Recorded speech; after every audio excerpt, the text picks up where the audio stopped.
Hello, folks, and welcome to a brand new Off-Script podcast. Today I'm joined by Jeremy the Madman as we do things just a little bit different than we normally do. Instead of our regular interview format, we're gonna talk about the future of wrestling. And I hmm mean, wrestling in real life, not WWO for a change. Well, Jeremy, hey, I am a how are part you of the doing? business. Yeah, We're exactly, doing good. exactly. We're doing real good, man. How about yourself? I'm doing wonderful, and I notice it didn't save one thing on your camera, so I'm just gonna change that real quick. Um, but yeah, how's your day been? Pretty good. Got a few things accomplished. Got the Christmas tree up. I am very happy about that. Cool. All right, that's better.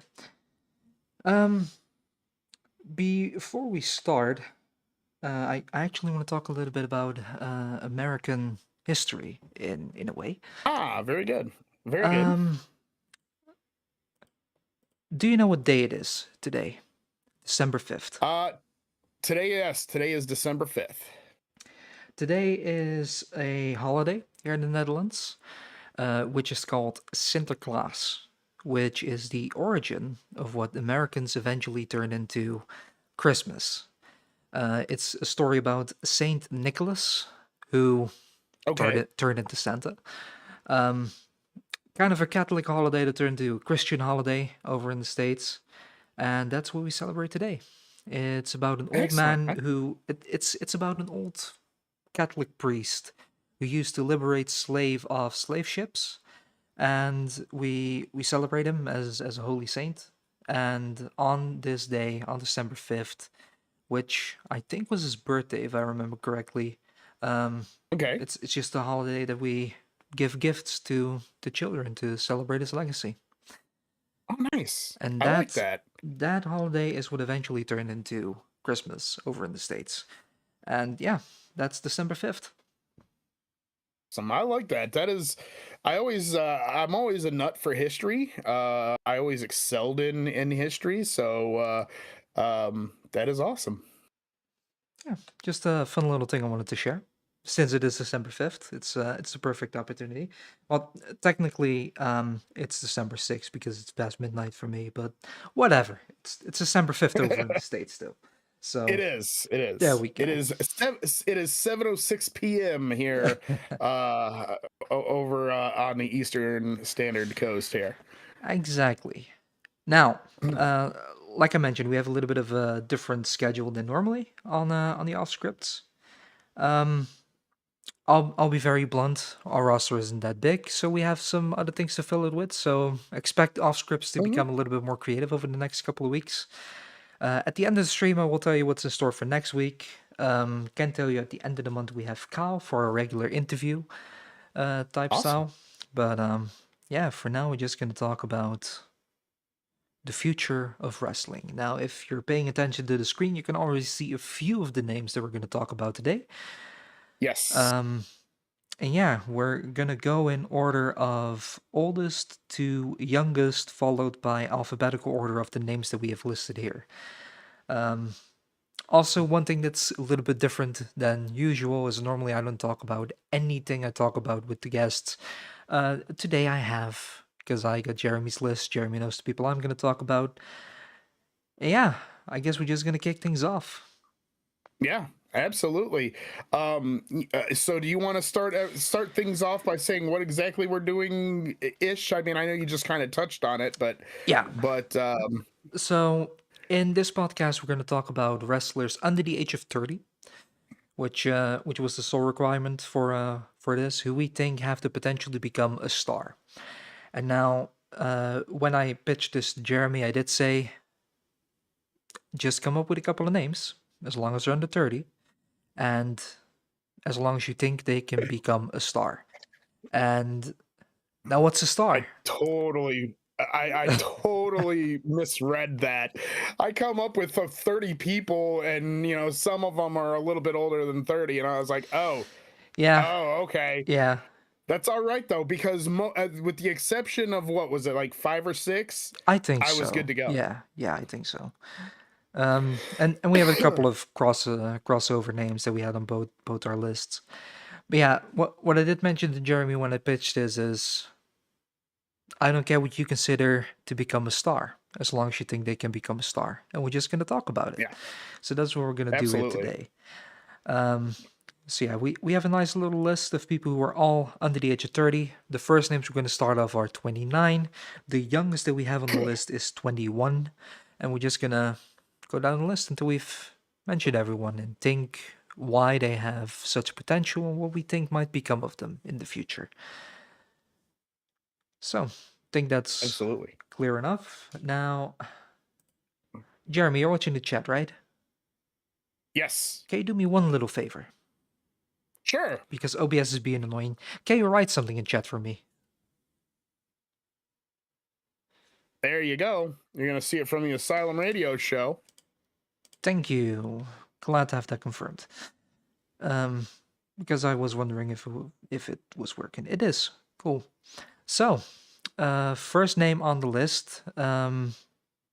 Should probably mention it as well. When I mention someone, I'm gonna mention the age, mention who mentioned it on the list before we started this, and which company they're currently working in. And the first name is Brutus Creed, 29 years old. I put him on the list, currently working for WWE. I've been talking a lot Yes. already with the introduction. Is there something you want to talk about when it comes to Brutus Creed?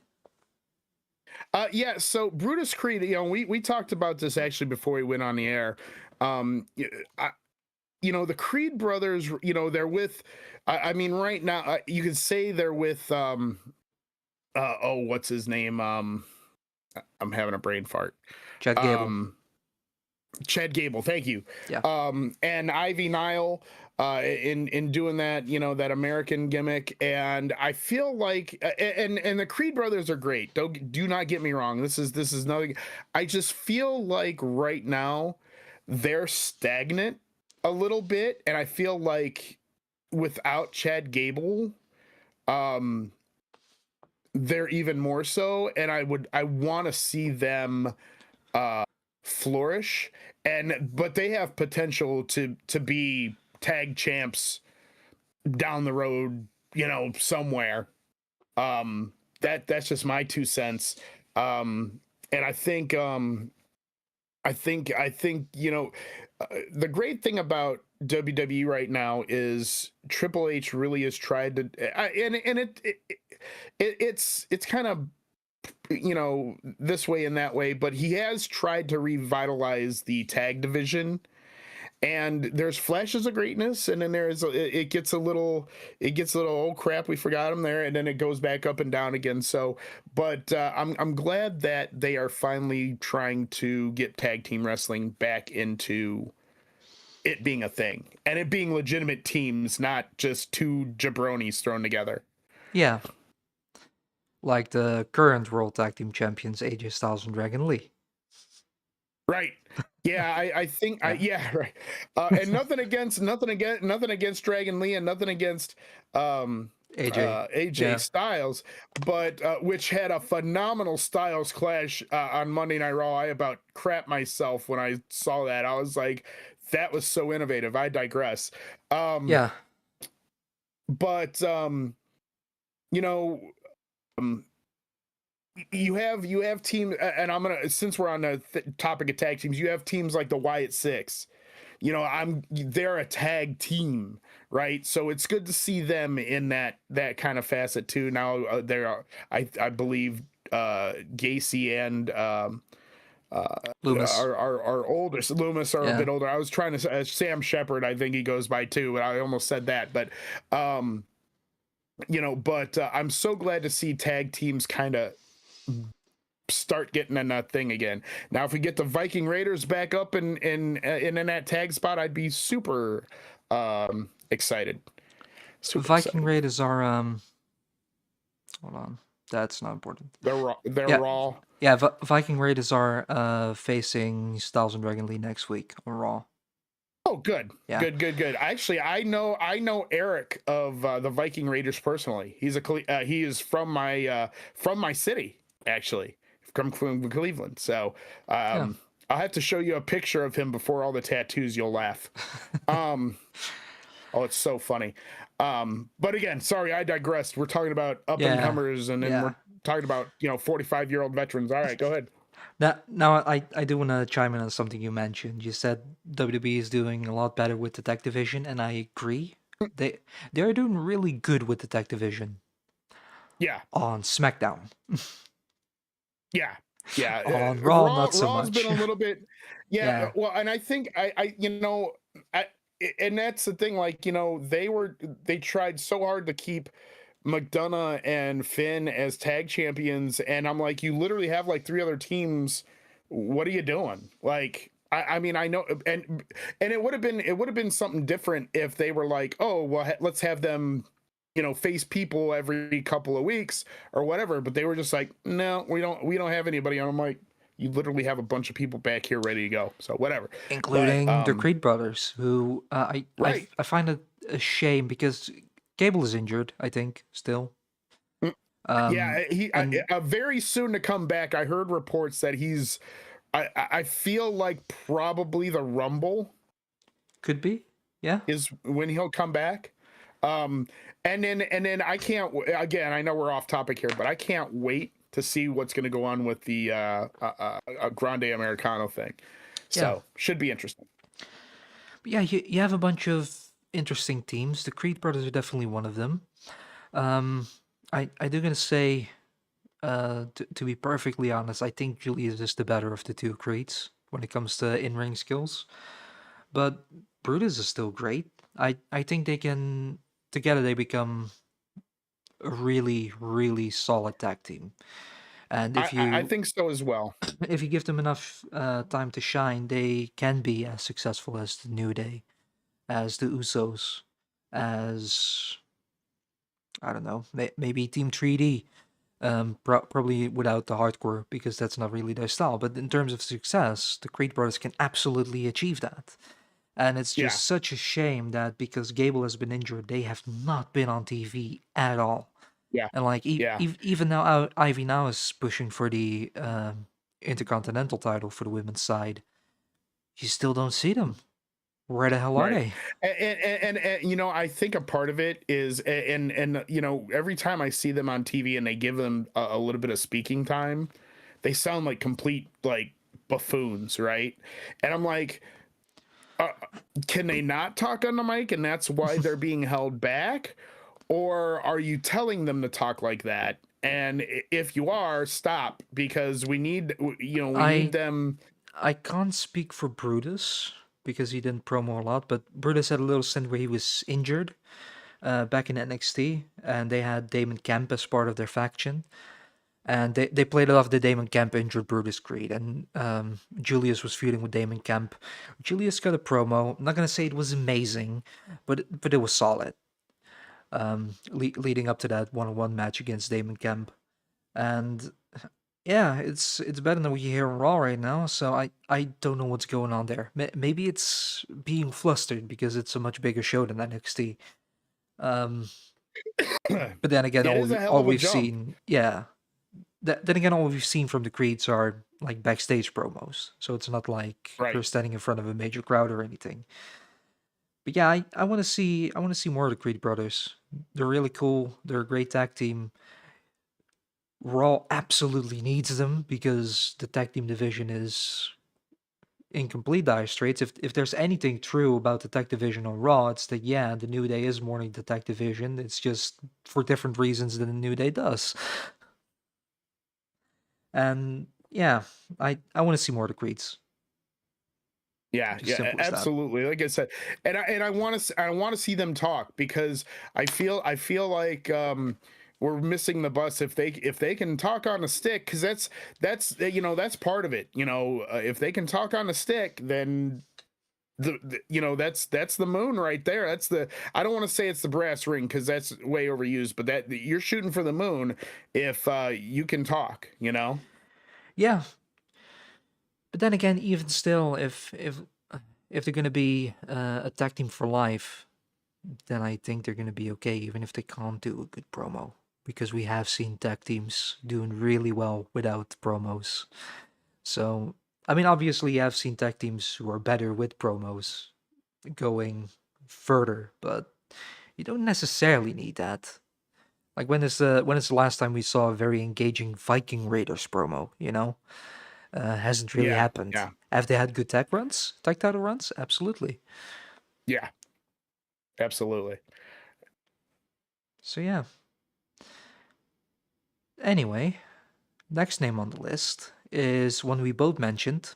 Currently working for TNA, also 29 years old, and that would be Indy Hartwell. Ah, yes. And as I see her come up on my screen, the amazing Yeah. Indy Hartwell, um, she, I feel like she is a diamond in the rough. Um, she's a tough young lady. She can. I feel like the cool thing with her is that she's more than one dimensional. When she did that whole thing um with the marriage thing, and then we saw another side of her being kind of like the bitch, right? So like she's more than one dimensional. I know she's been touring now. Is she TNA now? Yeah. Okay. I know she was on she's doing indies and doing some other crazy stuff. But she's been doing very well for herself, and kind of not doing the Matt Cardona type of thing, but just making a name for herself there, and getting the sea legs back, and getting back to basics. Yeah. Like what you say, she's not one dimensional. What I wanted to say is she's a great actor. Yeah. Because you can put her in any type of role and she's gonna nail it. And that's such a good quality to have for wrestling, because she can be put in just about every single storyline. If you'll be able to knock it out the park, you're gonna knock it out the Right. park, and you're gonna get success in storylines, create moments. Like for instance, the entire wedding segment, everything with the way in NXT, a lot of that worked because of how Indy Hartwell worked. Right. Right. And yeah, that's just a testament to her acting when it comes to wrestling. And Hmm. then when you look at her in ring ability, she's good. She's really Yeah. good. So yeah. Yeah. Also with that, she's not one dimensional, because the style she works with, the size, because she's fairly tall. Um, at least when you compare it to a lot of the other women, she can Mhm. be put against a big variety of women and I work with think I that. think 6 inches of that though is her hair with that bun. Yeah, I think so. So yeah, she is Yeah, tall, but I think 6 inches of that comes from that bun that she rocks. So without that bun, she's still fairly tall. And she it's is. the the great thing with that is that you can put her against anybody. Like you put her up against Rhea Ripley, she's tall enough to look at somewhat of a plausible threat. Then you put her Mhm. against someone like Io, and she's not too big to completely overshadow her, and Io can still just toss her around with all the flying moves. So that's she has a really good build as well. A very how do you say that? Um, she's built in a way that you can put her just against a big variety of people, and it makes sense. She's versatile, Yeah, for a lack of a better term. Yeah, yeah. you can put her in. Yeah, right. You can put her in with anybody, and she can adapt. Right, so she can work to their strength. We throw that term around a lot to the fact of like case in point, Ric Flair on his first retirement, right? When he was going through it, right before he faced Michaels, he faced, was it Kennedy or was it Carlito? And that match was absolute crap. I think it was Carlito, and it wasn't anything against Carlito or uh, Flair being bad, but unfortunately, Carlito didn't work at uh, Flair's pace. And when that, because then when you saw Michael's Flair, he made Flair look like $1 million, right? I mean, it was an absolute banger of a match, fantastic match, and that's because Michael's worked at his pace. So as long as you can work it at somebody else's pace, you can make anybody look or make yourself look like $1 million. Yeah, and in that regard, you can also compare Indy Hartwell in a way to guys like Claudio and Nick Mhm. Nemeth, who are, very beloved for how well they can work with a big variety of people. Indy Oh Hartwell, yeah. to me, falls into that category. Absolutely. Yeah, currently in TNA.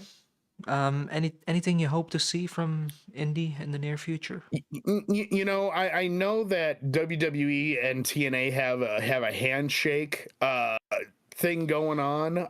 Will we see Indy back in an NXT ring? That could very well be at some point, maybe. I know not I'm everybody not too does that. sure because apparently with TNA signing the new TV deal that they have, um, from what I've heard, and I'm not sure if this is true, apparently that deal is coming to an end with WWE. So they might Really? yeah, from what I've heard, and maybe that's wrong. I don't know. Well, Boy, that'd be a shame. That'd be a shame yeah. if that was true because I really loved that was the one thing I love about I know people shit on Triple H for whatever, but man, Triple H sitting there going, "Hey, let's work with talent. Let's do this. Let's do this." Has really just been a breath of fresh air and getting to see other talent, you know. It really has. So I hope that maybe we see I hope that that's still a handshake and we'll see what happens. Yeah, I mean, I'm I forgot his name, but the current X Division champion is still going to be in the what's it called? It's next Saturday. The Iron Survivor Challenge for Okay. NXT. So with that said, maybe it's because they already advertised it. Is that they're going to go through with it, and after that it's going to come to an end. Maybe it's just a false report and it's still ongoing. I don't know, but from what I've heard, it's apparently coming to an end. But who That's a knows? bummer. Who That's a knows? bummer. I uh, I just hope Indy Hartwell is going to be one of the people that since she is in TNA, let's just talk about the Knockouts champion to take the Knockouts champion and run with it, you know, and Yeah. just be the face of that division for a year or two before moving on somewhere else or elevating TNA to a new level. Perhaps the new TV deal was gonna help TNA grow further, and she can be the face of a bigger division. I um, I hope something along those lines for Indy. Yeah, no, absolutely. She's too amazing to not be successful in this thing we call professional wrestling. Yeah, absolutely.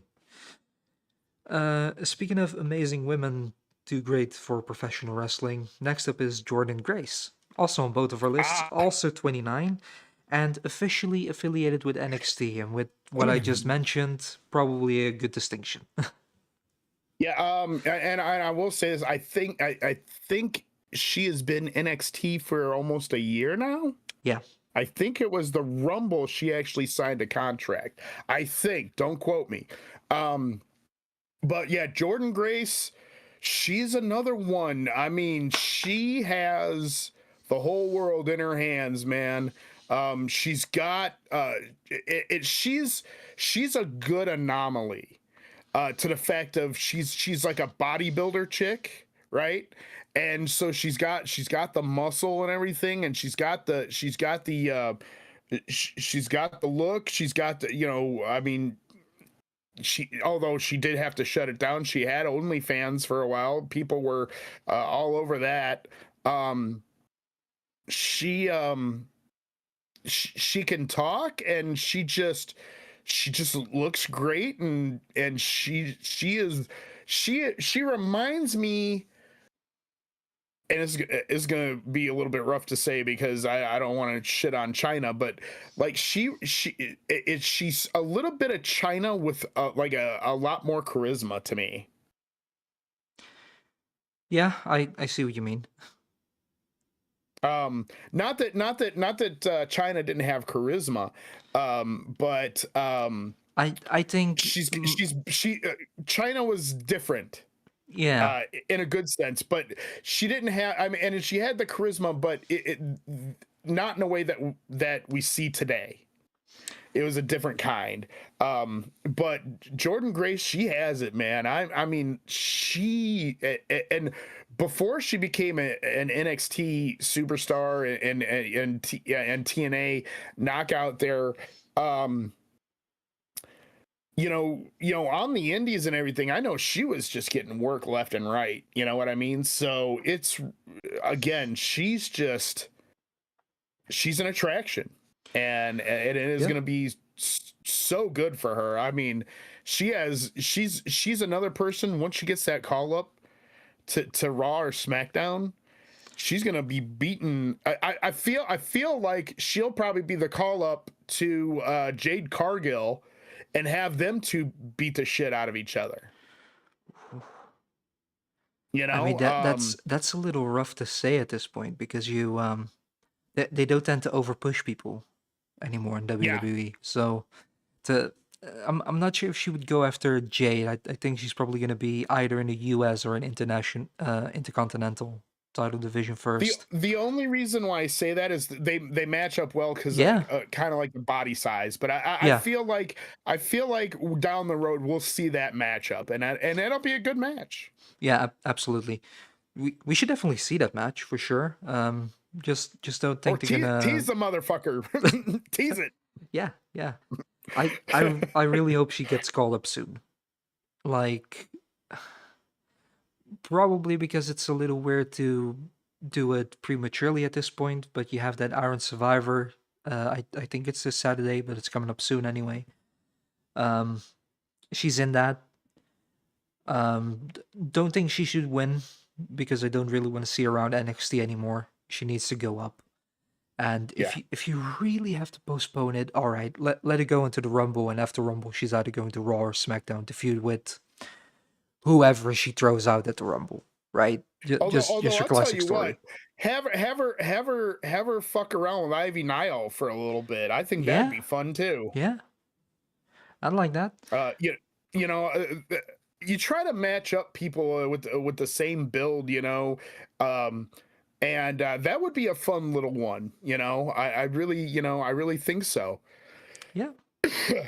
I mean, Ivy now has been chasing that Intercontinental title, so since those titles aren't defended at the Rumble, let's book it like this, right? Ivy now's in the Rumble because she wants to become double champ. Right. She's being very cocky. She just won the Intercontinental title 2 weeks back or something. Jordan Grace comes out, goes into the Rumble, instantly throws Ivy now out. She's pissed. There's your feud. That's on Raw. Right. That's for the Intercontinental title. That's that's how you would bring it to the main roster. I'd be down for that. Yeah, no, I like it. I like it a lot. Although I will say this, Maxine Dupree, I know we're going to talk about her here soon enough, but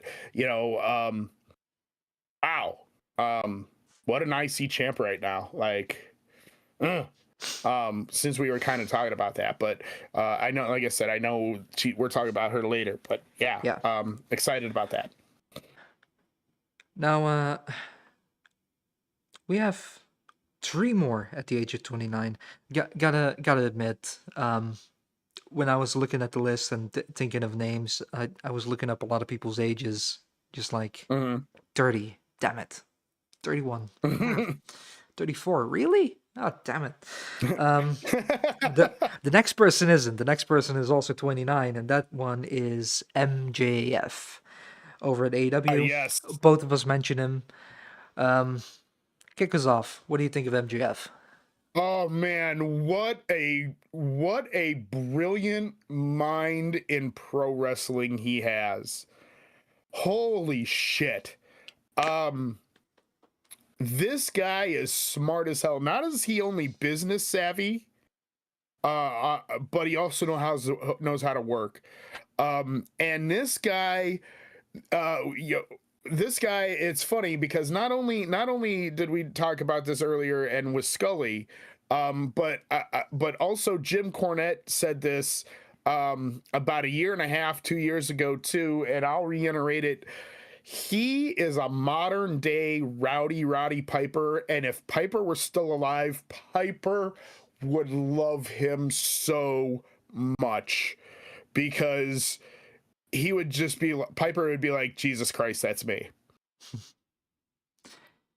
Yeah, I don't think there's really a lot to say about MGF at this point. Like he just needs to go. Just Yeah. continue doing what he And, does. here's the beautiful thing about MJF, because somebody's trying to bait him into saying that WWE sucks, right? And he's like, because goes, somebody asked him something along the lines of who's the best heel right now in pro wrestling, and without hesitation he said Roman Reigns. And I guess the interviewer looked at him and said, huh? Or like qua or something. And he's like, what do you want me to say? He goes, all around, he goes, he is the top it factor right now, and I wish him nothing but the best because he is killing it. Yeah. It's not it wasn't said verbatim like that, but that's pretty much what it was. And MJF, man, just again super smart to the business. His smartness to the business kind of reminds me of not only Piper, but also Jake Roberts, and a little bit of Brian Pillman. A little bit of Pillman to the fact of he's got that trigger that he could just go off on somebody. That's what I love about him too. He will literally sign autographs and he'll literally insult you as he's doing it. Is the most hilarious thing. Yeah. Hilarious. I have nothing but night, and the future is so bright for that kid because he is literally going to be making money hand over fist. And he's always said that he could sign with WWE. He doesn't know, but right now he's smart because he just signed a it's been a little bit, but he's the last AEW contract he signed. I was laughing because I'm like, you literally are working like the easiest schedule and making hand over fist and money. Good for you.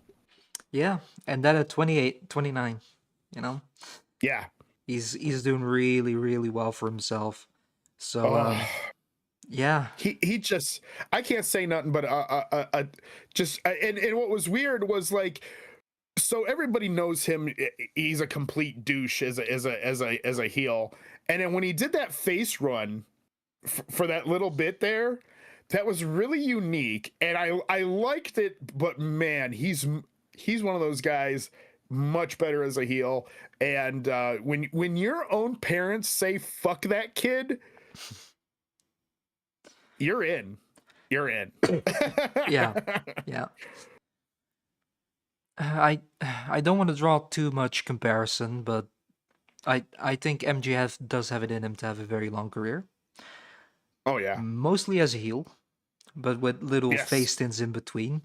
That kind of reminds me of Randy Orton, Yes. who also came in Yes. hot as a very annoying, pissy heel that you just wanted to see getting beat up as a young kid, you know, and he did so well for himself, and I can see MJF going along that same route. World titles, big contracts, big moments, big star.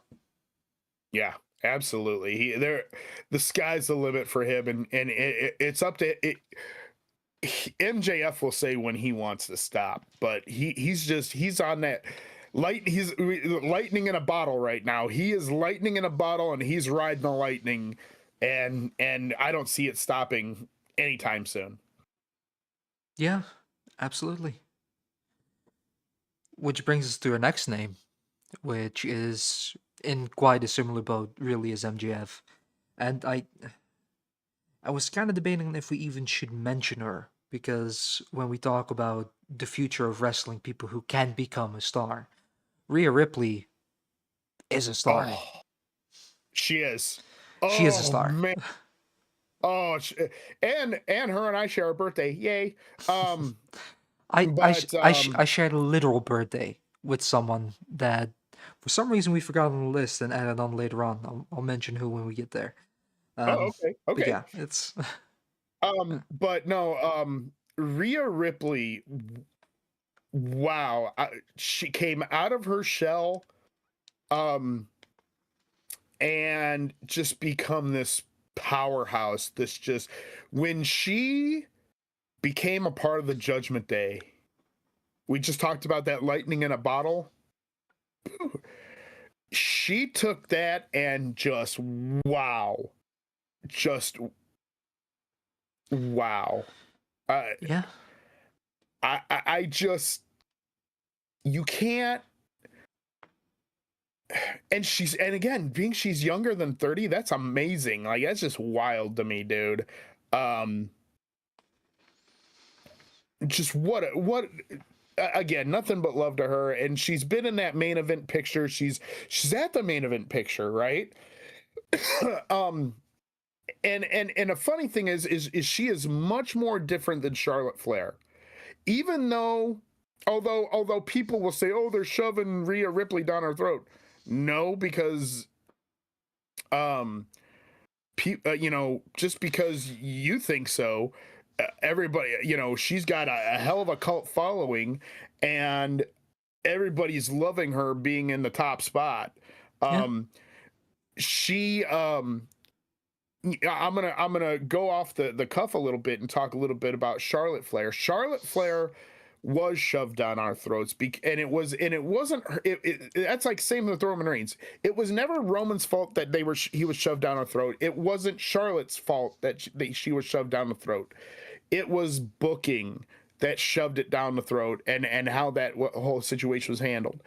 With Rhea Ripley, that's not a thing. They have done such a great job of making her the focal point when they need to, and having, unfortunately, she's a little bit accident prone, because it seems like this is the second year in a row she got her nose messed up. Because I was like, somebody did a comparison picture, 2024 Survivor Series, 2025 Survivor Series, and she was in a mask, and I'm like, you need to be fucking careful. Yeah. Like, that's her problem. I think if there's one thing that I could tell Rhea Ripley to do, slow down. That's why you're getting hurt. Slow down. Take everything in and be careful, because you want that longevity. And I just, I don't want to see you have like this. I would hate for her to have like nose reconstruction because she keeps getting messed up. You know what I mean? Like, Yeah, or to have her career end in like 5 years at 34. That would be terrible. right. Yeah. Right. Yeah. But yeah, no, again, another person that's lightning in a bottle, Rhea Ripley. I mean, hand over fist making money on, I'm sure, merchandise, and now that she wants to be a part of that Terrifier franchise, and apparently they're kind of in talks with that or something, because she's got Terrifier merch and shit. So I mean, damn. Yeah, the reason I wanted to have Rhea Ripley on this list, despite like I think it kind of feels like cheating because she already Right. made it big, multiple world titles, on the biggest posters, stuff like that. Um, the reason I wanted to mention her is because I think she can be the next mainstream crossover from wrestling, Mm, and there's not a lot of people that do, right? Like there are wrestlers who can be extremely popular within wrestling, and then outside of wrestling, people don't give a shit about them. right. Right. And you know Absolutely. you have your Rock, you have your John Cena because of movies. Same goes for Batista. Right. I think few exceptions of people who really made it big because of wrestling and just because of wrestling are like Steve Austin and Hulk Hogan. Right. Um, I, I think beside that, there are not a lot of people that you can really say, if I walk up to people, people are gonna know who these guys are, despite not being wrestling fans. Or, Right. oh wait, that dude is a wrestler. I just knew him from this and this movie. Which is kind of Right. what happens with Cena and The Rock right now. Um, Right. especially over here on this side of the oceans, where wrestling is not that Oh, popular. w- w- Um, yeah, why does that guy look like The Rock? Because it is. yeah, exactly. Uh, oh, cool, I cool. mean, Movie I star The get Rock it. is at WrestleMania. No, wrestler The Rock is at WrestleMania. Yeah. Yeah, I I think Rhea Ripley can become that Oh Hulk yeah. Hogan, Steve Austin level of popular that she just crosses out of wrestling, despite Yeah. clearly just being a wrestler, which is kind of why I hope she wouldn't do things like Terrify, because then that would kind of put her in the category as Cena and The Rock if she becomes popular because of that. Not that I don't want her to do things she wouldn't enjoy, because if she wants to do Right. that she should, but you know what I mean. Yeah. I think she could be a tremendously big star. Yeah. Oh God, yeah. Leaps and bounds. I mean, like I said, yeah, it feels like we're cheating by talking about her, but um, she has nowhere to go but up to. I mean, seriously. I mean, I'm always almost afraid to say that, because there are so many things that could go wrong. It's far easier for her to be lower than where she is right now because she already is such a Right. big star. But I get what you Right. mean. Right. She can grow even further. So yeah, the only possible crossover out from this to the next person is from God Chick Rhea Ripley to God Chick Tatum Paxley. Also um, 28, affiliated with NXT. Um, recently lost the NXT Women's Champion. I think her run yeah, was a little bit too short.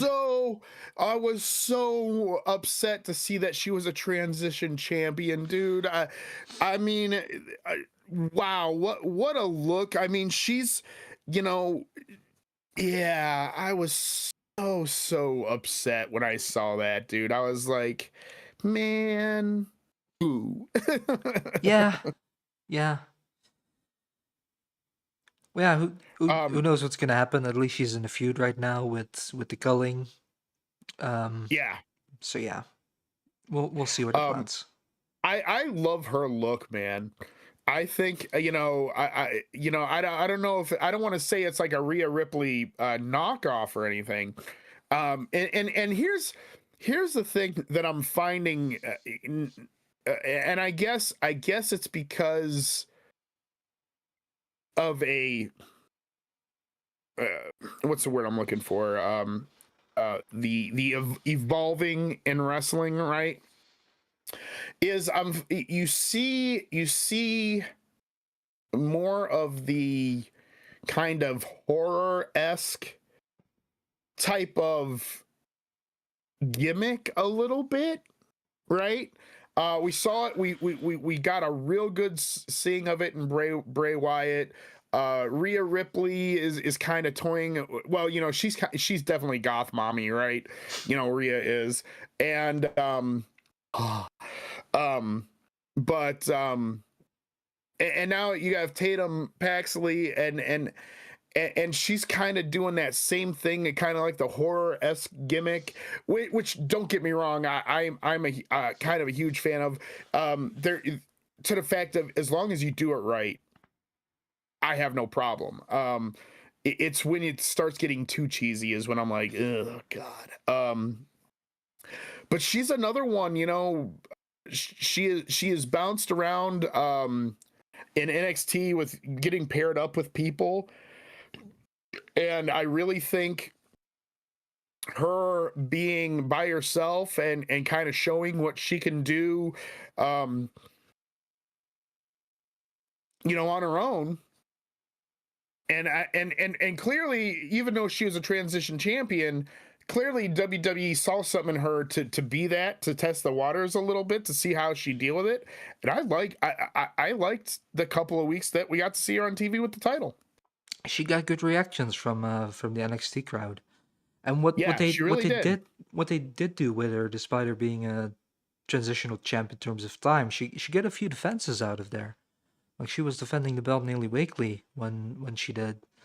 Um, so yeah, that's at least a level of trust, you know. And the I think what really works for Tatum is that she's just extremely likable. Yeah, You just want to root for her. You see her on right. TV. She's getting the promos. She's standing there with the NXT Championship, and just like, yeah, yeah, I want to get behind Yeah, her. I want to cheer her on and see that she has a successful run, which you know might make it even better when she takes the belt back off JC Jane, this time on her own without help from the culling. Kind of legit, like right. legitimately became the NXT champion now without help, without shenanigans. This time it's me.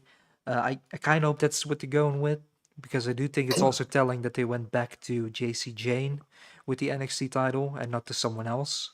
So that they put it on All Reliable, basically.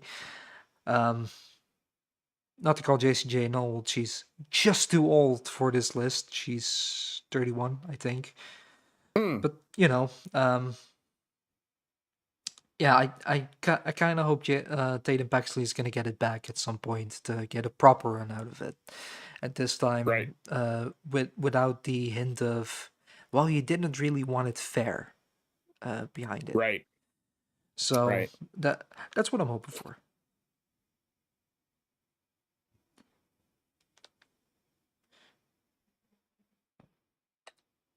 And Let's what? say on to the Yeah, next.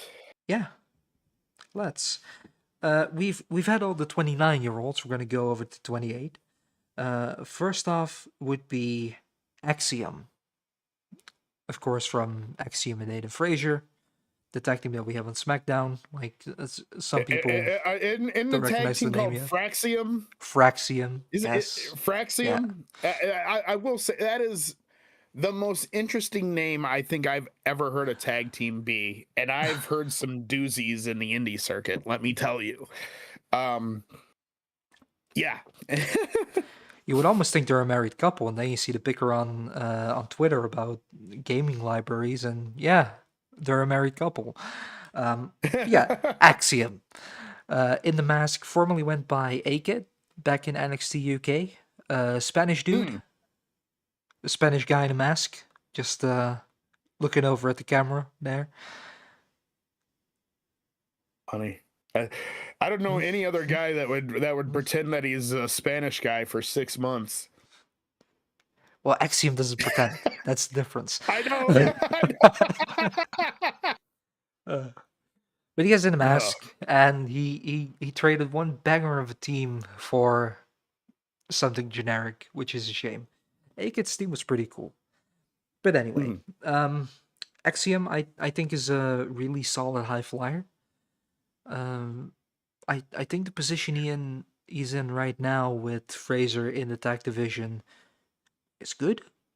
It's safe and fitting at the moment because the roster can be stacked and it's going to be hard to shine, on your own. But down the line, I hope to see more of Axiom, a bit of a yeah. singles run, especially since WWE has a lot of old people at the moment. They're gonna Look, retire. I got a fun story for you. Yeah. So when WWE SmackDown was here in Cleveland, um, the main event before uh, SmackDown was Johnny Gargano versus Axiom, and they gave them 20 minutes. 20 minutes. I about shit myself because they don't do back in the day they didn't do that.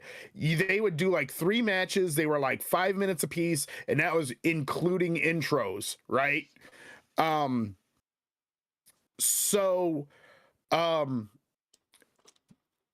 they had Gargano go over because Gargano's a Cleveland guy, but it was a hell of a banger. And I mean, they were pulling out shit that you would see on PLEs. I'm like, you guys are literally tearing the house down. You're giving this house show match, right? For a lack of a better term for it, a house show match, PLE quality type stuff, and you are absolutely bringing the house down. They don't phone it in. Axiom. And Axiom made Gargano look like $1 million in front of the hometown crowd, and which just showcased, because they had some. I mean, Axiom did get some offense in it. Again, they were bangers. It was a banger, and that just showed me that he just, again, he knows the business. He understood the assignment to hey, I'm gonna put this guy over, but we're gonna have a banger, and he did. I mean, just what a matchup that was. I mean, I wish y'all could have saw that. It was so good. Like I'm sitting there, I was looking at my buddy going, holy shit, this is amazing. And nobody's watching this. Yeah. I mean, that just shows the heart of the performer, right?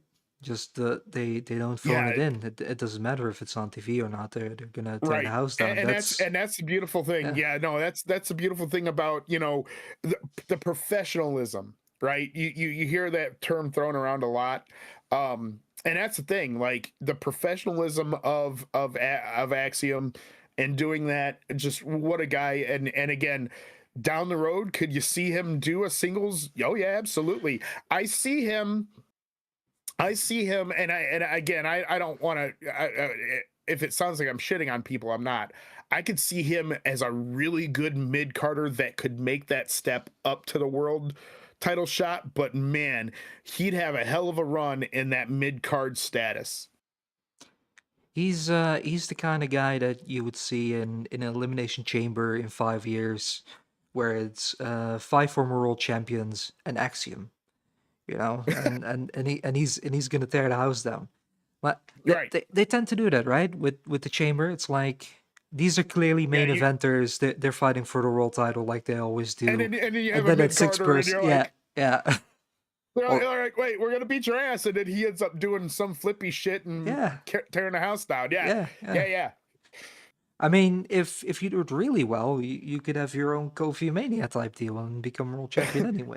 That's it's a possibility. But yeah, it's you always see that. I think that DiBiase Jr. is an example of that. He was in there with like Jericho, Triple H, and Cena. Like, yeah, DiBiase had winning, but he's in there. What a bust, man. I really wish that he didn't have all that legal troubles. And God, he had so much potential to be. I mean, you talk about a guy that had the look. Jesus. Yeah. He was right there. That's a bummer, though. I think it's funny when Cody mentioned it a couple of times in interviews, and he's like, that DiBiase was supposed to be a star here. And I'm like, yeah, I kind of agree. He should have been. Yeah, he should have been. He should have been world champion. Yeah. Like he had the look. He had the know-how. I mean, his father is Ted DiBiase Senior, for Christ's sakes. He had the look. He had the wrestling ability. He just dumb as a box of rocks. Yeah. I mean, good for Cody. He reinvented himself tremendously. I like Cody, but if you look at legacy, you look at Cody and the DiBiase is your world champion there, not Cody. Oh yeah, absolutely. No, 100%. No, 100%. Absolutely. Yeah. Cody needed Stardust to happen to have Cody where Cody is at today. Yeah, true. So yeah, no, I know we kind of got off topic here, but no, you're absolutely right. Yeah, DiBiase should have been world champion. But and things happen. I gotta agree with what you said about Axiom. Like, I did put him on the list because I think he has potential to be a star. Mid-card star for sure. Yeah. And you need that, you know. No, You do need solid. You do yeah, need solid mid yeah, carders, because what happens is sometimes that mid carder, right? Look at Jericho, right? yeah, He got vaulted. He got vaulted into the world championship stands because of things that happen. So if you're a solid mid carder and a workhorse, the Miz is a good job of that too. He was a solid mid carder, and then he got vaulted into the space with becoming a world champion. And look at him. yeah. He is such a workhorse, right? He's not bullshitting when he said that he brought prestige back to the IC title. Absolutely. Yes, he did. And at the same Yes, he time, did. at the same time, you have someone like Mr. Perfect, who was a great mid carder, never won the world title, but still left a legacy. And Oh that yeah. Oh god. Oh and I think that's what's in store for Axiom. yeah. He can be one of those names where yeah, you just have fond memories of the United States champion and the Intercontinental champion and having good tag runs. That's Axiom. Yeah. And Yeah. he's gonna have respect on his name, that's for sure. Absolutely.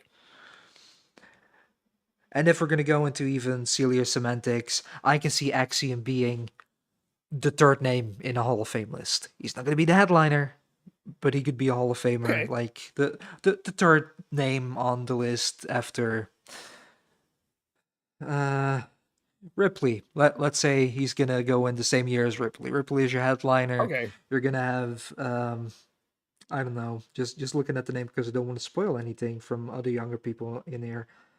Um yeah, Ripley is your headliner. Axiom is on the same list. You know, something like that.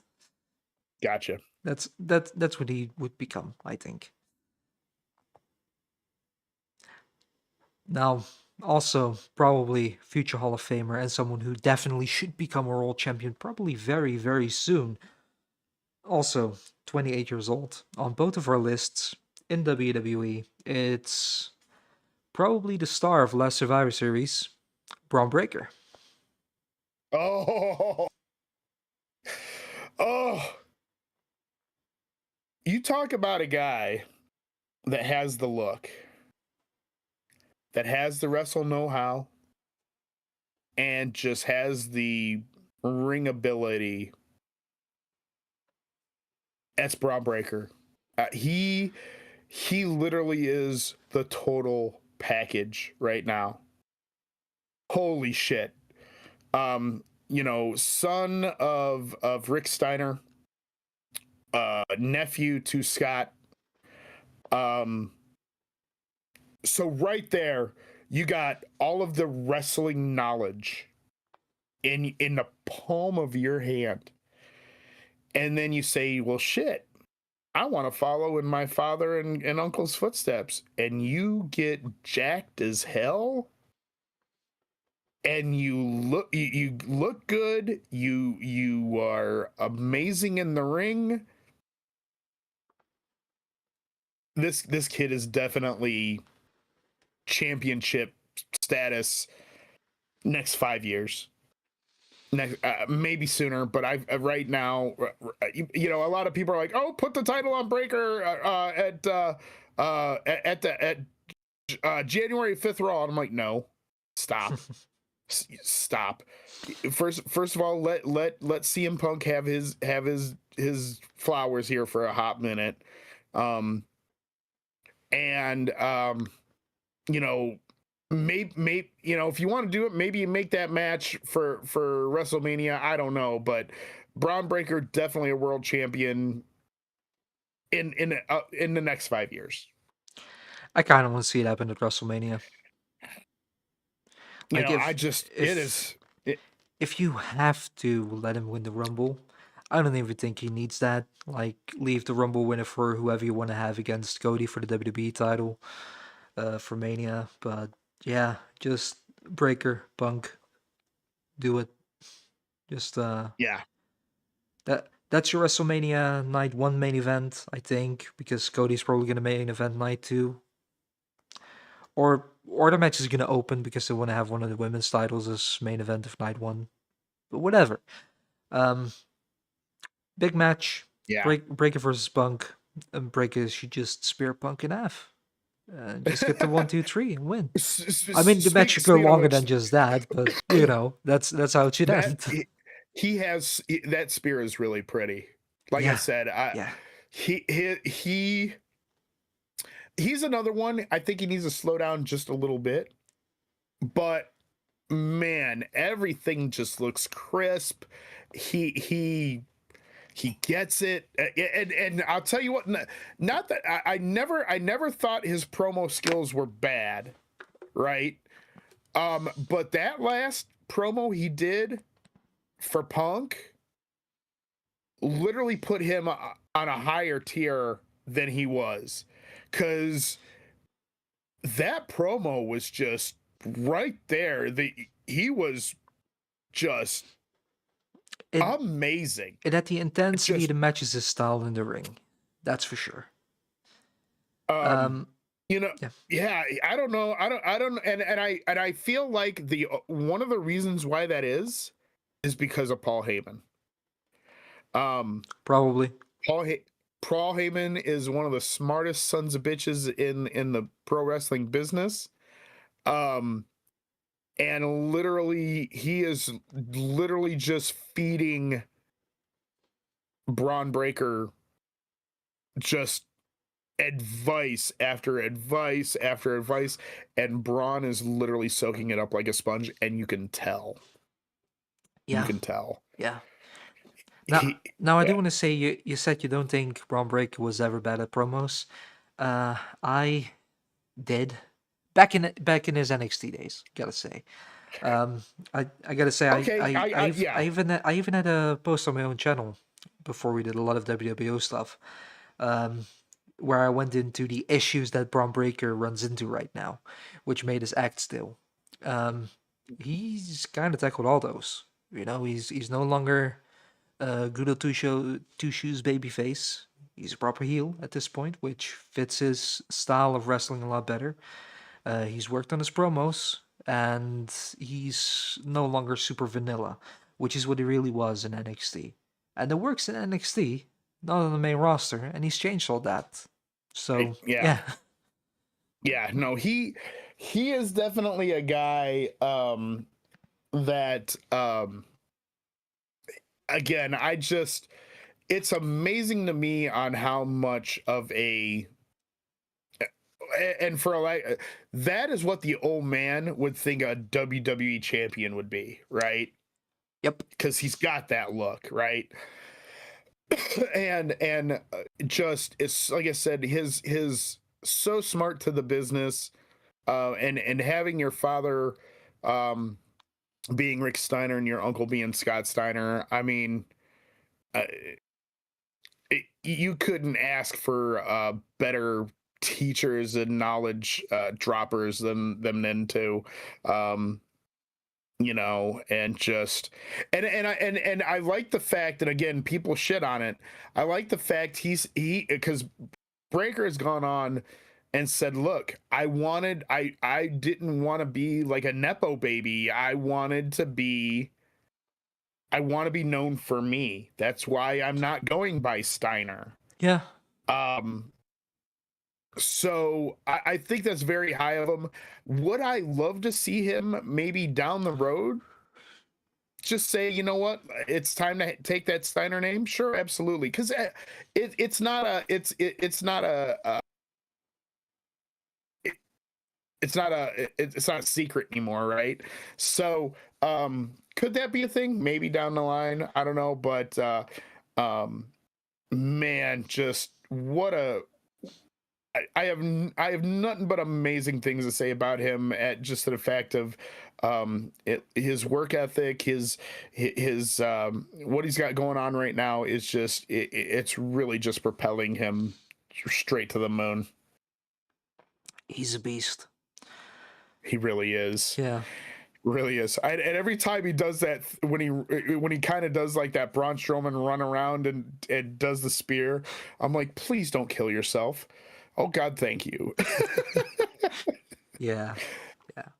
Yeah, I gotta say, man, you say he's world champion in the next 5 years. I'd kind of be disappointed if he wasn't world champion in 5 months, to be perfectly Yeah, honest. yeah. But Well, yeah, yeah. That or Rollins comes back and then there's a huge rift. I don't know. We'll see. Um, it's like I said, pro wrestling's really weird when it comes to that because they always say card subject to change, but and right place, right time. That's the other thing too. Um, yeah, which is exactly why I there think it should is. happen. Strike the iron while it's hot. You know, he's doing amazing right now. Yeah, he really Coming is. off that Survivor Series, pinning Punk in the War Games, having the promo. Now is kind of the Yeah, time. yeah, yeah.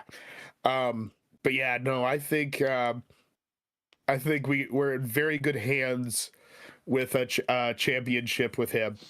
Yeah, absolutely. Pardon me, I'm gonna mute my mic a sec. Yeah, thanks. I don't think anyone wants to hear that yet. Yeah, no, nobody wants to Uh, hear that. All right, uh, getting a little bit over the ick there, folks. Yeah, it happens. But yeah, yeah. Now on to the next.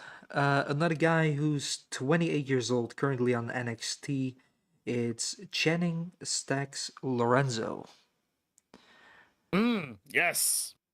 Somebody I missed on my, and it's not because I don't think he can shoot the moon or whatnot. I feel like he's another one of those guys right now. He's in that limbo area, and Yeah, again, it's not his fault, but it's just um I want to see more of him. You know what I mean? yeah. Now I gotta be honest. He's not the most charismatic guy. He's doing solid, but Right. in a world full of amazing characters, being solid doesn't cut it. Um, so the main reason I put him on this list is because you had the family in NXT, which was the Tony D'Angelo family, or the family as Right. it would normally be called. Tony was the character. He was the guy people got behind. You know, he was the popular mafia guy, and Stax was his right hand man. Right. Now, the the main reason why this worked so well was because Tony is fun. He's a lot of fun, and he's a solid performer. But he's not gonna carry a match, and that's okay. He's on NXT. But they still had really good tag team matches, and that was because of Lorenzo. Lorenzo is Right. great in the ring. The moves he pulls out, he does them so well. He does them so smooth. He can work against pretty much anybody, and I really hope he's going to be able to develop himself in such a way that he can become a bit of a single star. In a similar fashion to what we already mentioned with Axiom and the Miz, guys like them, or find a tech partner that doesn't necessarily overshadow him in terms of character. That would work. Um, but the dude can go. He's Yeah. really, really good in the ring. He's so much better than people give him credit for. Right. Yeah. Absolutely. And that's the thing. Like, now I haven't seen lately. What are they having him do right now? I mean, I know they kind of broke away from the family stuff. Like, have they given him kind of a new direction, or have they kind of, is he still kind of the same gimmick but with a different attitude? Or At this point, he's kind of just being I I guess you could kind of say it's a similar gimmick, but instead of being around the family of mafia, he's that annoying guy in a mafia movie who just thinks he's the shit, right? He's that guy right well, now. he he He's he's paired he's with the Izzy Dame. Yeah. he's the capo that thinks he's the Don. Yeah, yeah, Got you. that's how you could say it. He's being Okay. very sleazy, he's being super arrogant. He has Izzy Dame, which is a pretty lady, by his shoulder, and he's just mocking Joe Hendry at the moment with Tia Hill. So what I think is probably the most likely thing for them to happen, probably not soon, is they could become the triple A mixed tag champs because they've been seen on NXT a lot at the moment with Eden Page and Chelsea Green. And if any other tag team within WWE takes it, it's probably Joe Hendry and Tia Hill at this point. But maybe at some point, Stax and Izzy Dane would get it, um, which is not something I necessarily want to see because that would just be another tag team for him.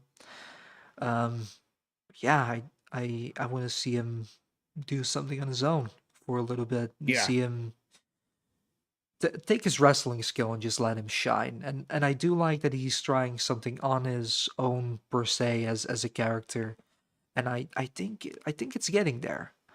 But it still needs work. And, he's still young, so he has time to work on it. But I hope to see him as a very, very good mid carder in the Yeah. future. Yeah, like I said, I know he broke away, but I didn't know exactly what I was doing then, yeah, when when you have that chance to become that baby face fire, and then it's a little rough, but we'll see what happens. Yeah. Don't think there's too much to dwell on when it comes to Channing. I just hope he has that one thing that's gonna click with him and that he can run with. Because he needs something character wise, and if that's gonna stick, then he's good to go. Right. And if he finds that he has the in ring talent to go, that's very simple. So he just needs that reason for people to be invested in him. Absolutely. Who's next? He was on your list. I kept it as an omission, kind of on purpose on mine. Also 28, currently on NXT. It's Charlie Dempsey. Yes, Charlie Dempsey. Um, I love me some Charlie Dempsey to the fact of who his father is, which is Lord Stephen Regal. No, William Regal, and he's a man. Okay, sorry. Um, I think Dempsey needs to come out to that one time just as a rib, because that'd be hilarious. But anywho, when you have somebody like William Regal as your father, who again he's one of those he's just like Scott or Rick, or even Ted DiBiase is a sponge. If when you have that tree of knowledge of pro wrestling, you have nowhere to go but up. And I could see him being a William Regal part two on the main roster, and I would have no problem with that because William Regal was so peak. I loved William Regal, and I loved William Regal as a face, and I loved him as a heel. Like William Regal in my eyes could do no wrong. And my favorite ever shot of William Regal, I know I'm getting off topic, when he won King of the Ring, and then he started looking around that crowd, and just the look on his face was just I was like, holy shit, that's awesome. But again, back to Charlie Dempsey. When you have your father as William Regal, and you get to learn all that knowledge and technical ability in wrestling, there is such a level that you can go to, and I think that's going to be a lot of fun. I can't wait to see, and I mean this in the utmost respect, William Regal version 2, because I feel like that is what's going to be, and I'm here for it. All right. Now I gotta say I was thinking of Charlie Dempsey and I kept him off the list on purpose because he has been in NXT for a little bit, and there hasn't really been anything that seems to click. and I think at the moment he's searching for what he wants to become. Um, in terms of wrestling, he's solid. He's not his dad, but he's young, so I mean, who's William Regal but William Regal, but you know what I mean? yeah, that's also true. Um, it's not always fair to make that comparison, but he is his son, so you're gonna make that comparison. Um, yeah, in terms of wrestling, there are a lot of great technical wrestlers, and Charlie Dempsey still needs a bit of work on that, to be perfectly honest, and he's getting there, that's for sure. But then at the same time, he also needs to figure out what his character is going to be because it seems very wishy-washy. It's like he's not sure himself, which is why I kept him off the list because he's gonna have to find that if he wants Right. to make it Yeah, somewhere. shoot that. Yeah. I really think Yeah. when it boils down to it, I think he really just needs to become William Regal 2.0. And I'd Maybe. be Yeah. again, I'd be okay with that because first of all, he kind of already looks like him, right? He's got the hair and everything. And I just feel like if he just embraces that, that might be his shtick. Yeah. Yeah. It's it's just he did the really serious thing with the very hard training, and he was beating people up during training. Then he went to training with Chase U because schools learning from each other and was all very serious, even though Chase U isn't that serious. Then he went to a feud with Joe Hendry where he was just laughing and being unserious, and it just all didn't click. I want to see him find that thing that makes him Charlie Yeah, Dempsey, right. and have that something where you're like, yeah, you can put him in that position and he's gonna shine in that. Right. He doesn't have that. I hope he finds it.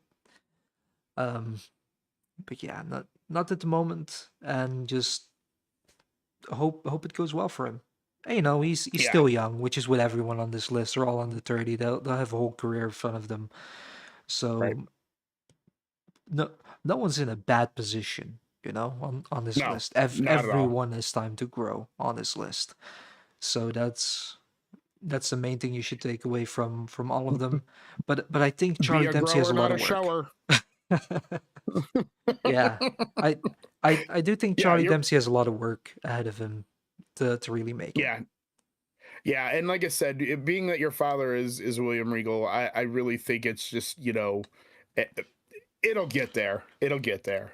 It's a blessing and a curse It in is. his case. Yeah. So yeah, that's Charlie Dempsey.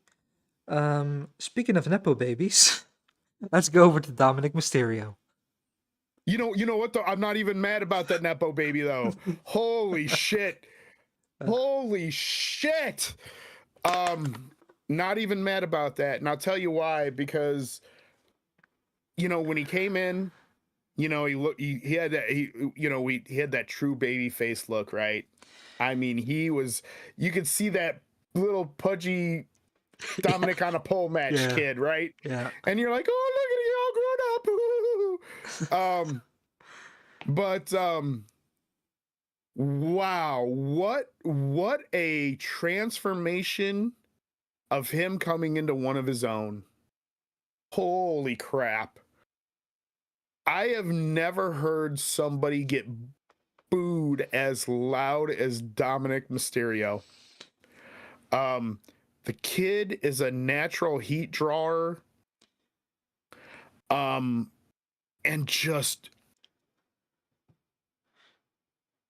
it night and day. He became a heel, and Jesus Christ, it was like he saw the light. Yeah. And I mean everything he's doing with this look from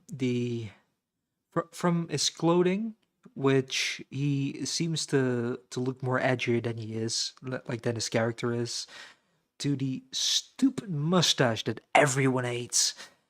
Oh, It's just that's classic Eddie looking though. I mean, yeah. let's just call it what it is, the porn stash. But here's the thing though, that's a heat getter. Yeah. right? That's Yeah. why we do that. Like, if you hate me and long hair, well, I'm just gonna grow that motherfucker out longer, right? Yeah. So I'm gonna peel the curtain back a little bit on getting babyface fire and heat. Okay, if I'm in Youngstown, Ohio, which we do RAPW, if I'm a good guy, if I'm a face, I'm wearing a Youngstown State University hat. And I did that. And I had 4 kids come up to me that first night that I became a commissioner, and they're like, "Oh, you like what? Youngstown State? So do I. Look at my sweatshirt. Yeah, that's great, kid. Yeah, rah rah ree. That bullshit, right?" And then when you become a heel, now you start wearing their rival. You wear like Kent State or whatever, and then they start turning on you. It's so funny what you do to get heat, and it works. It works. I mean, look at him. He sat there, talked absolute dog shit about his father, right? Had that whole thing, and just made people boo the shit out of him. The only thing I want to slap him in the face for is that goddamn neck tattoo. God, why did you need? You did not need that. You could have put that on your butt cheek. It would have been fine. Just that thing looks so raw. I'm like, oh my God, what did you do? Talk to Cody? Jesus. But wow, just. And it's funny, because what's funny about him, every time you talk to him, he'll talk nothing but crap about his father. The only time I've heard him say something nice is when he was on Stephanie McMahon's podcast, and he broke that fourth wall, and he's like, "No, my dad's great. He's helped me in so many things, yada yada yada." But for him to like stay in kayfabe, like he's doing, and the stuff that he is doing with AAA and all this, and think about it, this dude's got it made. He's married, had Rhea Ripley, has Liv Morgan, and his wife is great with it. This dude's got it made. Yeah. Yeah. But no, seriously though, in all seriousness though, he's again, he gets it, man. And what's funny is people are like, "Oh, you could call him a 20-year veteran in the business already," because that whole Dominic Mysterio on a pole thing. Maybe again, but when your father is Rey Mysterio, and then you're around that locker room, you're going to learn shit and real quick. That's like I didn't mind him doing his thing when he first debuted. I'm like, no, I go, the kid's fine. Like, he's a little wet behind the ears, but that's it. He's good. He's no slouch in the ring. Yeah, and then the pacing could have been a little bit better early on, but like, come on, he's really new. yeah, And yeah, and go ahead. maybe he should have been at NXT first for a little bit, maybe, but he's doing fine. Yeah. Oh God. Yeah. Yeah. That feet first dive or whatever. It worked for him. And and here's the thing. Here's the other thing too, is he debuted in the era of COVID, so he didn't know fans for like a year and a half. Yeah.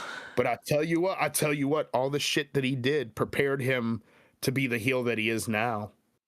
And it has done him righteous. Oh my God. The future is bright. He's another guy 5, 6, 7 years down the road. He's world champion too.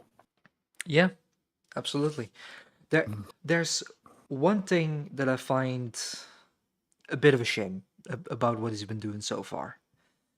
Oh, And okay. that is after like the initial feud with Ray, Mhm. He should have gone and said, "No, I'm not Dominic Mysterio. I'm Dominic Guerrero." That's what he should have done, and just take Eddie's Oh, name. okay. That's the Oh, okay. one thing I'm like, it's right there. They should have done that, if only. But yeah, Dominic Mysterio. Have I ever told you my they should have done that thing with Bray Wyatt? Probably, but feel free to remind me. Where okay, all right, because this is I love telling this story because it was fun. So there was a promo between Bray Wyatt and John Cena, and he was like, "Oh, here's Bray's mom, here's Bray's brother, here's Bray's sister, here's Bray's father." Now they did this on April 5th. Is it 15th is tax day? I can't remember. I always pay my taxes early, so I don't have to worry about it. But and they showed something else, and I'm like, you guys dropped a ball to rib him and literally put IRS on that goddamn Titantron just to rib him. Like,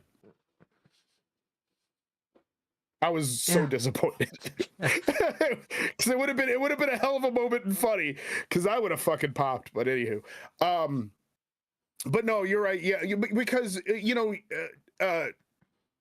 Dominic refers to Eddie a lot, right? And Yeah. goddamn, he does.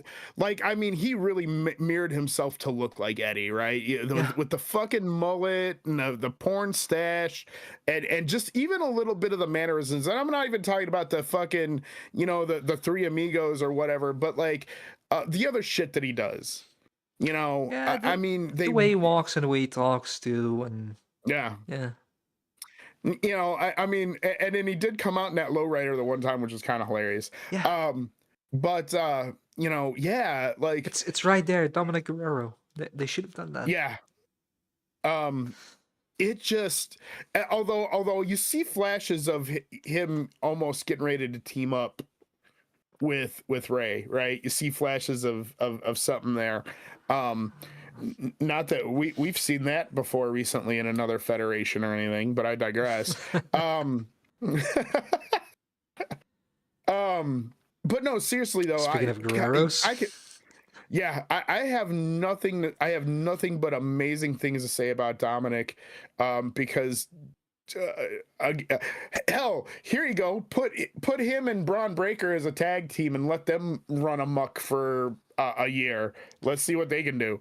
But I Battle think of the Nepo that's babies. I think that's a WrestleMania match at some point. Oh Five, God. five, 6, 7 years from Guerrero now. versus Steiner. Yeah, Oh my yeah, gosh. yeah. Oh my gosh. What a time to be alive. I But I love how you go with the older generation names. And you still go with Guerrero instead of Mysterio for that. That's great. oh, did I say Guerrero? Yeah, Oh, I meant Guerrero for Mysterio. What the Steiner. fuck? See, it works. Dominic Guerrero. It should have been. Oh man, Thanks for I didn't confirming. even realize I said that. Yeah, you're welcome, I guess. Goddamn.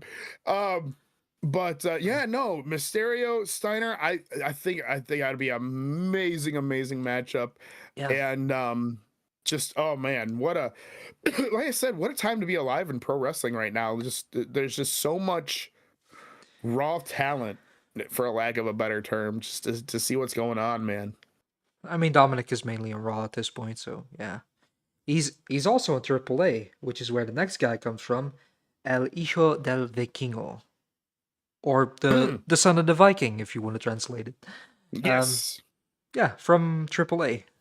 He's also just like Dominic, 28 years old.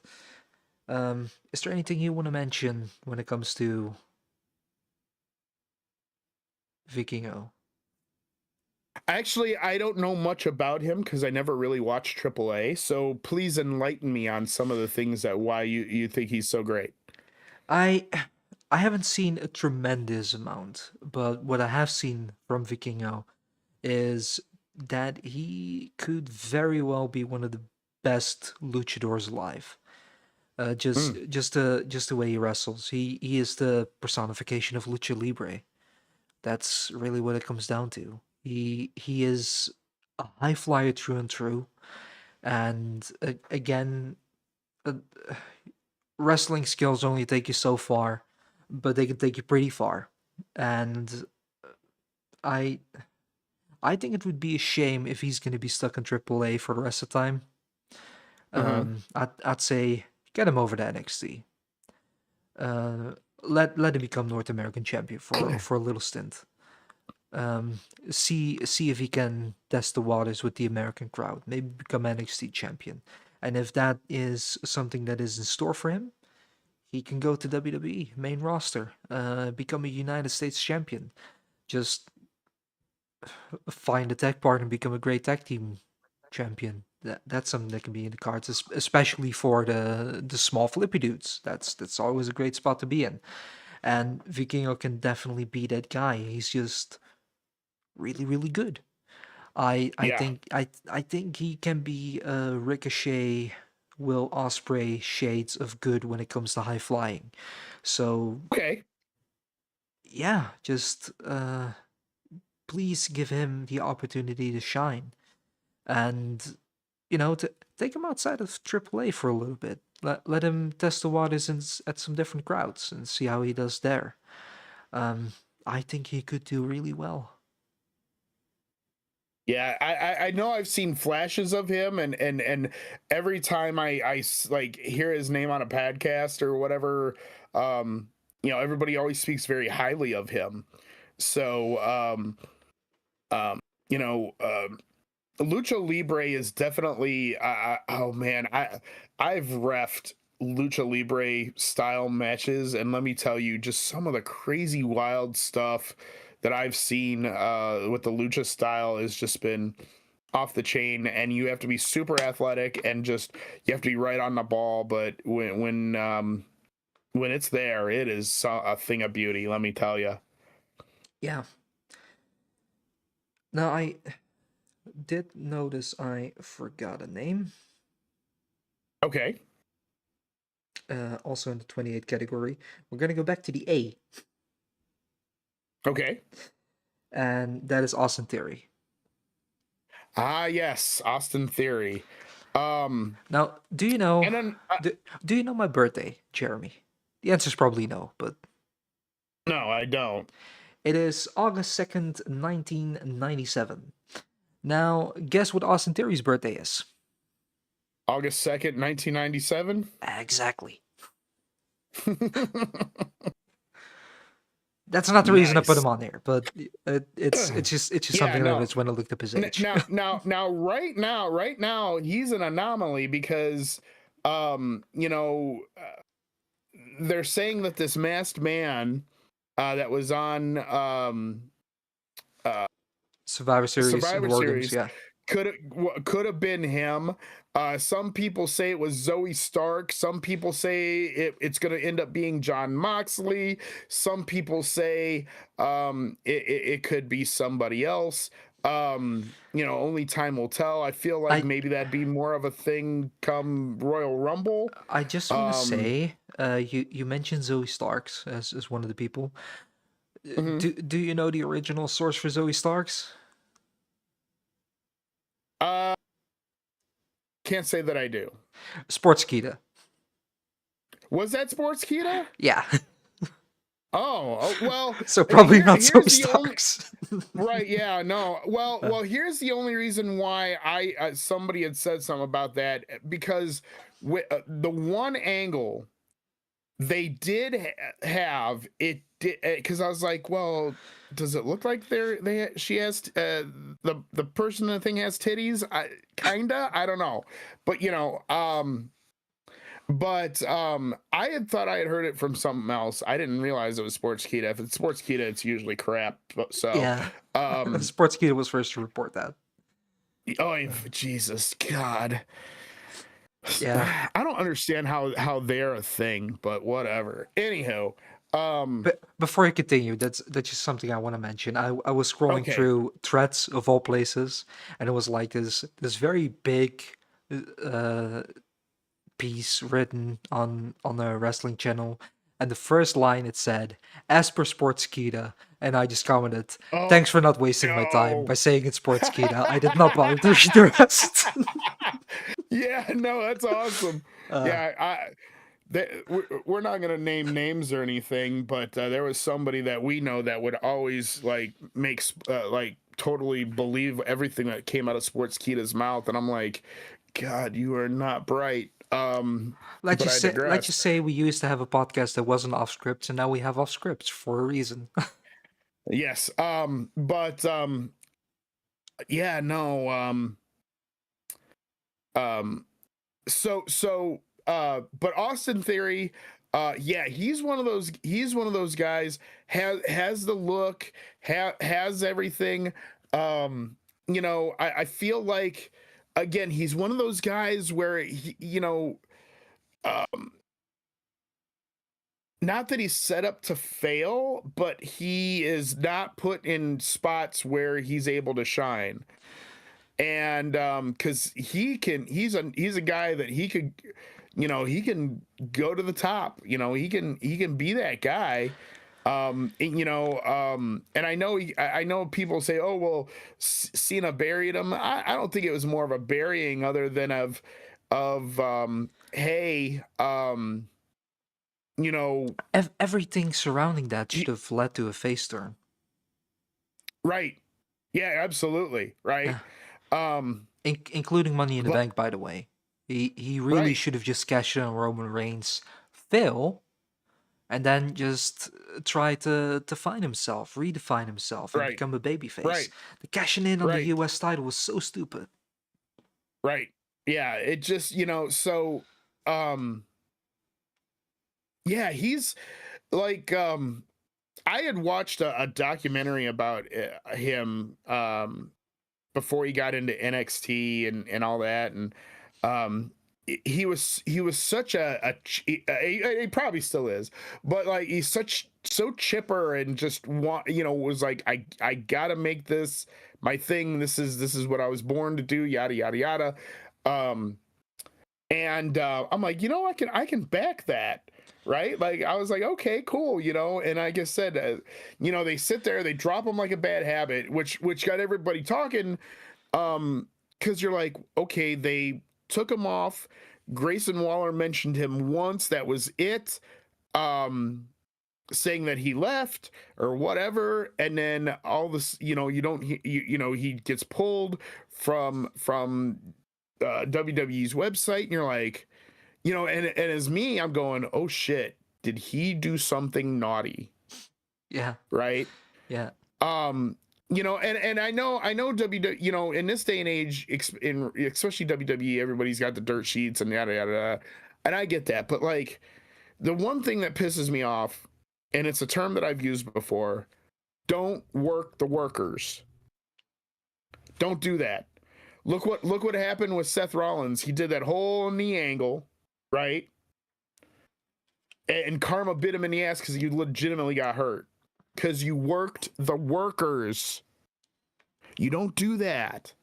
Don't do that. There's only there's only one time that was good that happened, and that was Paul Heyman with the ECW title, and with Shane Douglas. Don't work the workers, because then we start not trusting you. And I was legitimately pissed when that whole thing happened, when he dropped the shit and then cashed in and yada, and like I was so mad, because I was like, not that I just, because I literally go, holy shit, he's fucked up, and my heart poured out to him, and then you're gonna fucking do that shit. Duh. Uh, you, So you know my stance on it. Yeah. Like so even when the match was about to happen with Punk becoming world champion, there were already rumblings. Yeah, maybe Seth Rollins gonna cash in, and it was exactly in that moment people were like, "No, he can't because he's injured." So, I I like the fact that he did that for the pure simple reason that his cash in remained a surprise, and that's right. hard to do these days. So It is. We're It gonna have to is. disagree on this. I think it was a good move. Yeah, I like I said, like, well, meaning to the fact of just don't work the workers, like, because I really thought his knee was fucked up, and like I said, I felt bad for him. Yeah. So then when he really got hurt, I'm like, well, is it a work or is it not? Fuck you. But Guess we're no, gonna have to find out. Maybe it wasn't Rollins in the yeah, cage. yes. Yeah. But Double and they said whammy. even like, oh, they're like, oh, it could be Rollins. But no, you know, if this is the way they're gonna pull it, like, okay, you know, if it goes, oh, it is Austin Theory, right? You know, cool, because then this way we know that he's, you know, he wasn't in any legal trouble or anything or whatever. So yeah, no, he's got the look. You know, he can talk, so he's got that going for him too. Yeah. And so yeah, no, you're right. He's another guy that can absolutely go. And again, you know, he's got that chiseled look. He could be champion too, you know, which is good. I like that there's a crop of people in WWE that we can say, man, he could, you know, the championship will look good around his waist. Yeah. You know, and you know, that is huge, because you know there was a time where you're like, Jesus, who do you put the belt on? And then you're like, well, it's got to be one of these guys. And you're like, well, that's it's getting stale. And you're like, well, there's nobody who really do that yet. Now we have a bunch of people that we go, we can do that and be okay. Yeah, absolutely. Yeah, like I said, I just really want to see Austin Theory as a face, because he truly is a great guy. Whenever you see him in interviews, whenever he talks Right. about stuff, his work Yeah. ethic is tremendous. Just Yeah. just when you hear about his training routines, he never wants to drink a drop of alcohol because it's bad for him. He doesn't want that. If that's even the slightest gives the slightest compromise to his wrestling career, he doesn't want to do it. So that's how passionate he is about this. And yeah, just give him the world, man. He's prepared to give his life to wrestling. Let's wrestling give to him. Yeah, So yeah, absolutely. and one thing I do want to mention, because you mentioned the tag with Grayson Waller. Waller had an interview with Chris Van Vliet. I think 2 months ago at this point. It was fairly. It was kind of recent. We'll call it recent-ish. Yeah. Yeah, kind of recent. And Chris brought up Austin Theory and the tag team, and I really like Grayson Waller because he has that little bit where he doesn't really break kayfabe, even though he kind of breaks kayfabe sometimes. And Chris just mentioned Austin Theory, and Waller's first reaction is, "Who?" Well, there you go. Well, you know, again, Yeah. you're kayfabe, right? Yeah. But my favorite thing about that with Grayson Waller was when he told the story about pissing off Swifties. Yeah. Yeah. Oh my God, that was hilarious! And if anybody hasn't, please go to the Chris Van Vliet interview with Waller and look up the Swiftie story. It's hilarious. His latest one is So with funny. Danielson. I'm quite curious about that one. You know, Probably I've gonna have seen good talk. snippets of that. Yeah. I've seen snippets of it. It's really good. It's really good. I haven't yet, because but I'm TikTok. curious to watch it. That's for sure. And matter of fact, I hate to go off. I hate to go off script on our off script, but Chris Van Vliet, I respect the absolute hell out of that guy, because he is a true professional and a true journalist.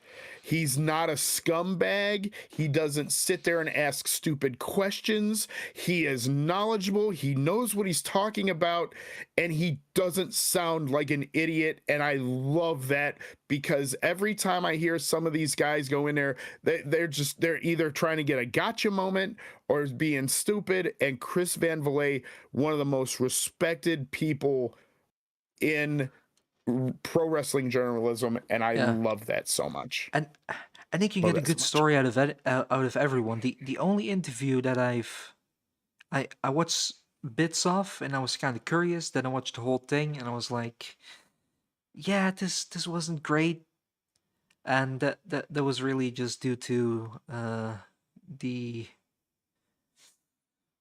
how would you say that? That was really because of the guest just taking all the energy out of the interview. That was with Jake Christian? Hager. No, Jake Hager Oh, earlier this year. really? Yeah, Christian. I feel like Christian did that too a little bit because like he would ask him a question and he'd be like, "Well," and I'm like, "Dude, are you trying to be a heel? Like this, what are you doing here?" Like I said, I'll have to look into that. I didn't know that. Okay, yeah. It I was the have Jake Hager one, I have a and resident it had some moments where I was like, okay, this is kind of interesting, but looking at the entire interview, it was just really flat. bland. Yeah, Yeah, sometimes people don't interview well. That happens. yeah, that happens. Um, and it's just because it's nothing against anybody. It's just sometimes people get a little bit of stage fright or they're just not ready for it or whatever. Being that I've been in radio for over 20 years, like this stuff just comes natural to me, so that's why I enjoy doing this type of thing. That's why I enjoy streaming too, because it just, it's kind of goes hand in hand. Yeah, I I thought you wanted to say something else before I mentioned the Jake Hager interview. Not sure if you still remember Oh what you wanted yeah, to say. so yeah, I do. Okay. So I have a funny story about Jake Hager. So we Ah, have we have a resident with the same last name, and for the longest time I kept calling him Jake. And okay. and he's like, "That's not my name," and I go, "I'm sorry," and I had to explain. I'm a pro wrestling fan, and there is a wrestler by the name of Jake Hager, and he's like, "Oh, okay." So I finally call him by his legitimate name, but it's so funny. I had to laugh about that. So Yeah. Now, of course, skipped Austin Theory on accident. Back to the list, we were at El Hijo del Vikingo that we just mentioned. Next up is Myron Reed. I have no idea who that is actually. Okay, okay. Nah, that's Please, fair. yeah, please enlighten me. I gotta say he's currently in TNA, and I haven't seen a lot of Okay. his TNA stuff. Gonna be honest. Where he did impress me was back in Major League Wrestling. Okay. Watch that for a stint. He was on the show every single week, and he was a highlight. He's a high flyer dude, and he's very good at what he does. Um, he held the I think they call it the open weight championship. It's a Okay. third belt in Major League Wrestling. But he was a highlight, and that's something that I think he can do in different promotions. He's currently in TNA. He's the kind of guy that would just shine in the X division. So the fact that he's there makes complete sense. Um, if he wins that belt next year, totally not surprised. And yeah, he's a highlight. He's a highlight of a wrestler. Um, which puts him in the same category of people who would become great mid carders. Um, I never actually heard him speak, so that's a bit of a unicum. He didn't really do promos in MLW. Like I said, I didn't see much of his TNA stuff, so he could be great with that. And if he is, then the sky could be the limit for him. If he's not a great promo, eh, he's still really good in the ring. So he can be a great mid carder. I'm uh I'm just hoping to see him develop. That's the major thing. Yeah, when you go through this thing we call pro wrestling, right? I use the term soak it up like a sponge, and when you come in and you get you learn from somebody because you're always learning. There's one thing that we say is when you if you're in pro wrestling and you feel like you've known it all, that's when you need to get out. Because I mean, I'm 20 plus years into the business. I'm still learning shit all the time. Going, oh crap, you know, recently I was um, uh, praised on my stuff I've been doing in RAPW, and actually, that's actually thanks to WWO, believe it or not, because I've actually integrated a part of Jeremy Helgo and WWO into the RAPW character, and they're like, "Wow, you've been doing some really, really good promos," and I'm like, "Well, you guys have you haven't given me a script, you've let me just do my thing," and I go,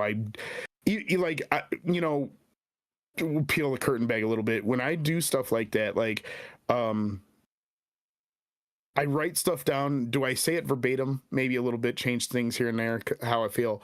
But when you have that idea and you let it flow, it's much easier. So like with this guy, you're just like, as long as he can go in there and just soak everything up, and learn new things, he'll be just fine. Yeah. Are you familiar with the Rascals? I think you are. Yes. Yeah. He's the fourth member of that right now. And Okay. I'm not sure if he was in that when the Rascals jumped over to NXT with the TNA NXT partnership. I think he was just on the outside of it and fully joined later. Which is kind of a shame because he could have done with a bit of a NXT rub, get some TV time, would have been good for him. Um, but yeah, it's that style of wrestler, He really Mm. fits in well with Desmond or Wesley, with Zachary Wentz and Trey Miguel. It just fits in perfectly in that style. Mm. Um, so yeah, just the Rascals, all three members of the Rascals have been going for a little while, so I'm guessing he's gonna take it in as a sponge, like you said. So I think we're gonna see some really good stuff from Myron Reed over the next couple of years. I certainly hope so. Because when I was watching MLW, he did impress me. He was one of the two guys that I tune in for every week when I was watching. Mm. The other one was Richard Holiday. Okay.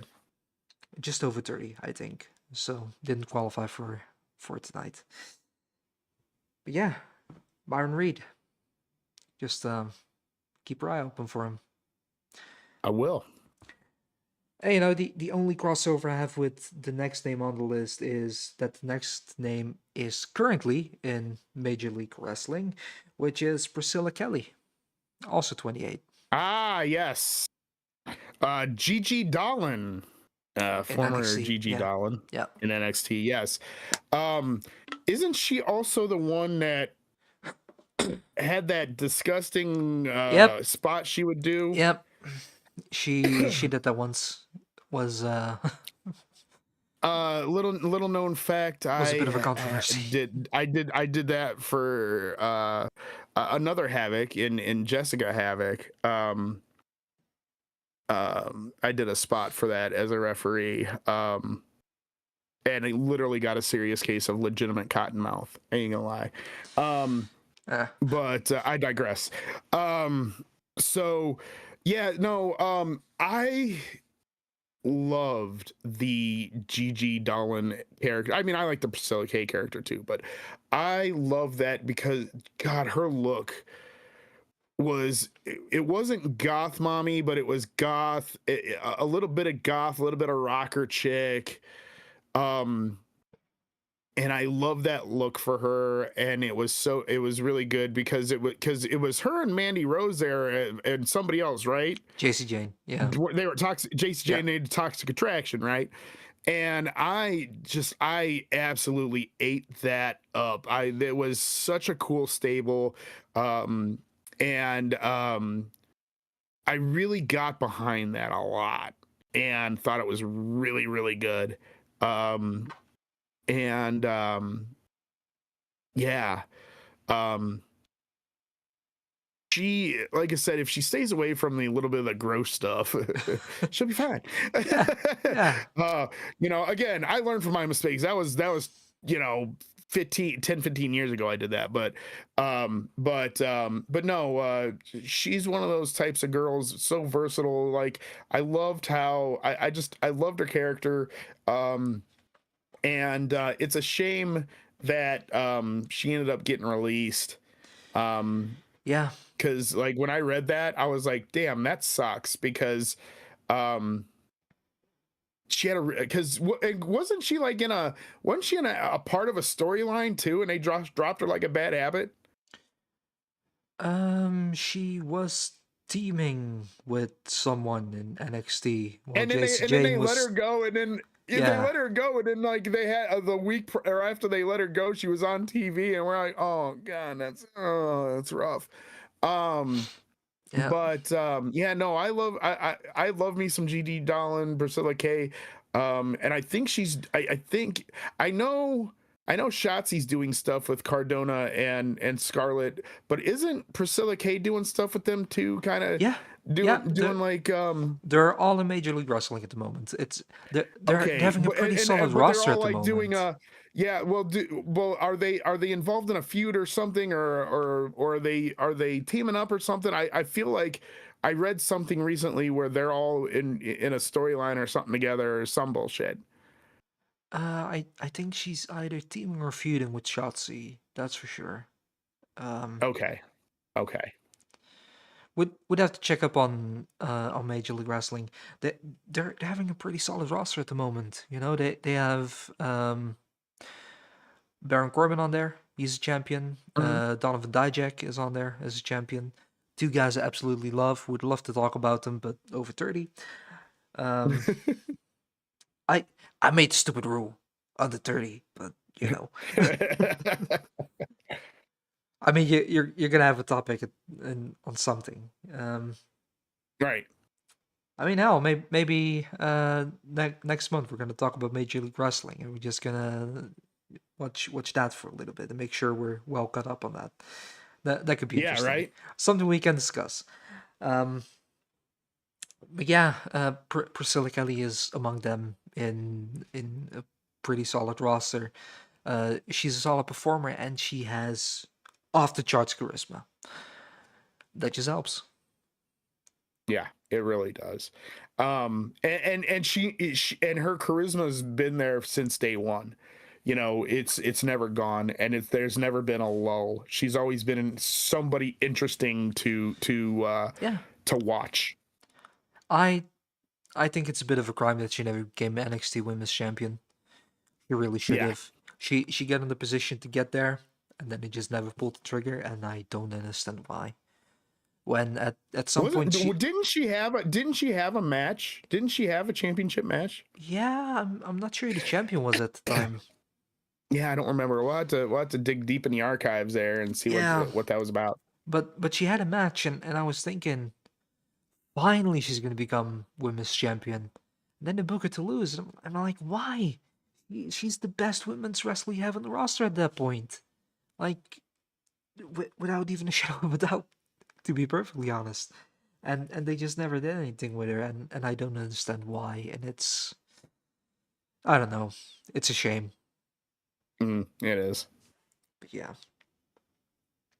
that's Priscilla Kelly. I uh I kind of hope she will find a way into a company with a bit more reach. Maybe TNA, maybe AEW. Just shine, become women's champion there because she should be. She really should be. Yeah. That's the way it is. Yeah. Uh, Now, next up, it's the final 28 years old that we have on the list. It's someone from the United Kingdom, former NXT UK champion. Currently, I think he's technically on Raw, but we haven't really seen him in a while. It's Tyler Bate.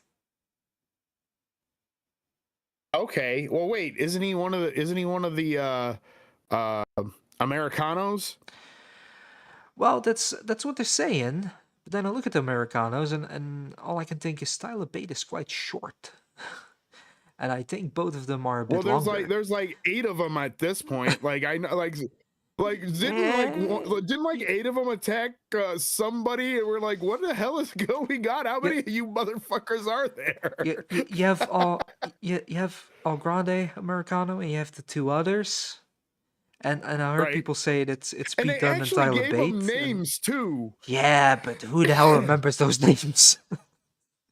Yeah, well, yeah, but it's so funny. Like they were like, oh, they're gonna give these Americanos this Americano thing a push, which is fine. I think here's the thing that pisses me off about WWE. I hate when they like, I know you're trying to do heel shit, but like, stop doing the same exact thing all the time. Yeah. Which is weird because, like, you know, let's go back when you could have a thing about power of the punch and it happen all the time. Yeah, but that was entertaining. Some of the shit they do now where it's just like, you see the setup, you're like, oh Jesus, here we go again. You know what I mean? Yeah. So, like, you know, with Regal, you didn't know when it was coming. As to where with this new shit, that you can always see it coming. You're like, I'm already bored with it. So Yeah, anyway, I digress. It's basically his finisher. It's doing headbutt with a blade in his mask. But yeah, you're right. Yeah. Tyler Bate, he's another one. I love the fact like him and Pete Dunne. How old's Pete Dunne? Is Pete Dunne 32. old? 32. He's 32. Oh, I was looking him up. I thought, yeah, Pete Dunne's under 30. So mad, weren't you? Oh. See, Oh, but I'll say this. I'll say this. People like him and Pete Dunne, like, I love the fact that these guys just love to beat the crap out of each other, and I love the fact that they love to that bruiser mentality. I love that, and I've always, you know, I love me a good, you know, was it my name's Finley and I love to fight. I love that mentality so much. Yeah. And I feel like that with Tyler and Dunn that's the same kind of deal. And I feel like at some point we're going to need Drew McIntyre versus Sheamus versus Tyler Bate versus Pete Dunne and let them beat the shit out of each other for 30 minutes. Yeah, I'm down. Absolutely. And you know what? Let it go to a 30-minute draw. Just have them beat the crap out of each other, and because it'll be so good. And Yeah. and make it a tornado. Make it a tornado match. Just have them go. Boom, boom, boom, boom. And I'll tell you, I feel like that'd be a really good match. And I feel like there needs to be, to steal the term bruiserweight, I feel like there needs to be like a bruiserweight type of heavyweight champion, you know, where it's that gritty knock him down, drag him out kind of deal. You know what I mean? He's not world champion at the moment, but we do have Ilya Dragunov, who's been doing great as a US champion. And that's just one thing I want to say. There are a lot of guys who went to NXT UK and then to NXT, and a lot of people don't really know what these guys are capable of. And to keep it just to Tyler Bate for this, Tyler Bate can be just as good and just as vicious as Ilya Dragunov. Mm-hmm. And people are starting to appreciate Dragunov for his ability because they're seeing what he's doing on SmackDown. That's always been there. That's always been there. And the same goes for Tyler Bate. So just give him a shot. And people are gonna love him. Just like they love Ilya right now, because they're pretty much the same when it comes to intensity and match rate. So yeah, if you don't believe me, just, you know, check out any NXT UK stuff. The matches they had with Walter back when he was called Walter instead of Gunther. You know, great. The Coffee Brothers, great. Be Done versus Tyler Bate, great. Yeah.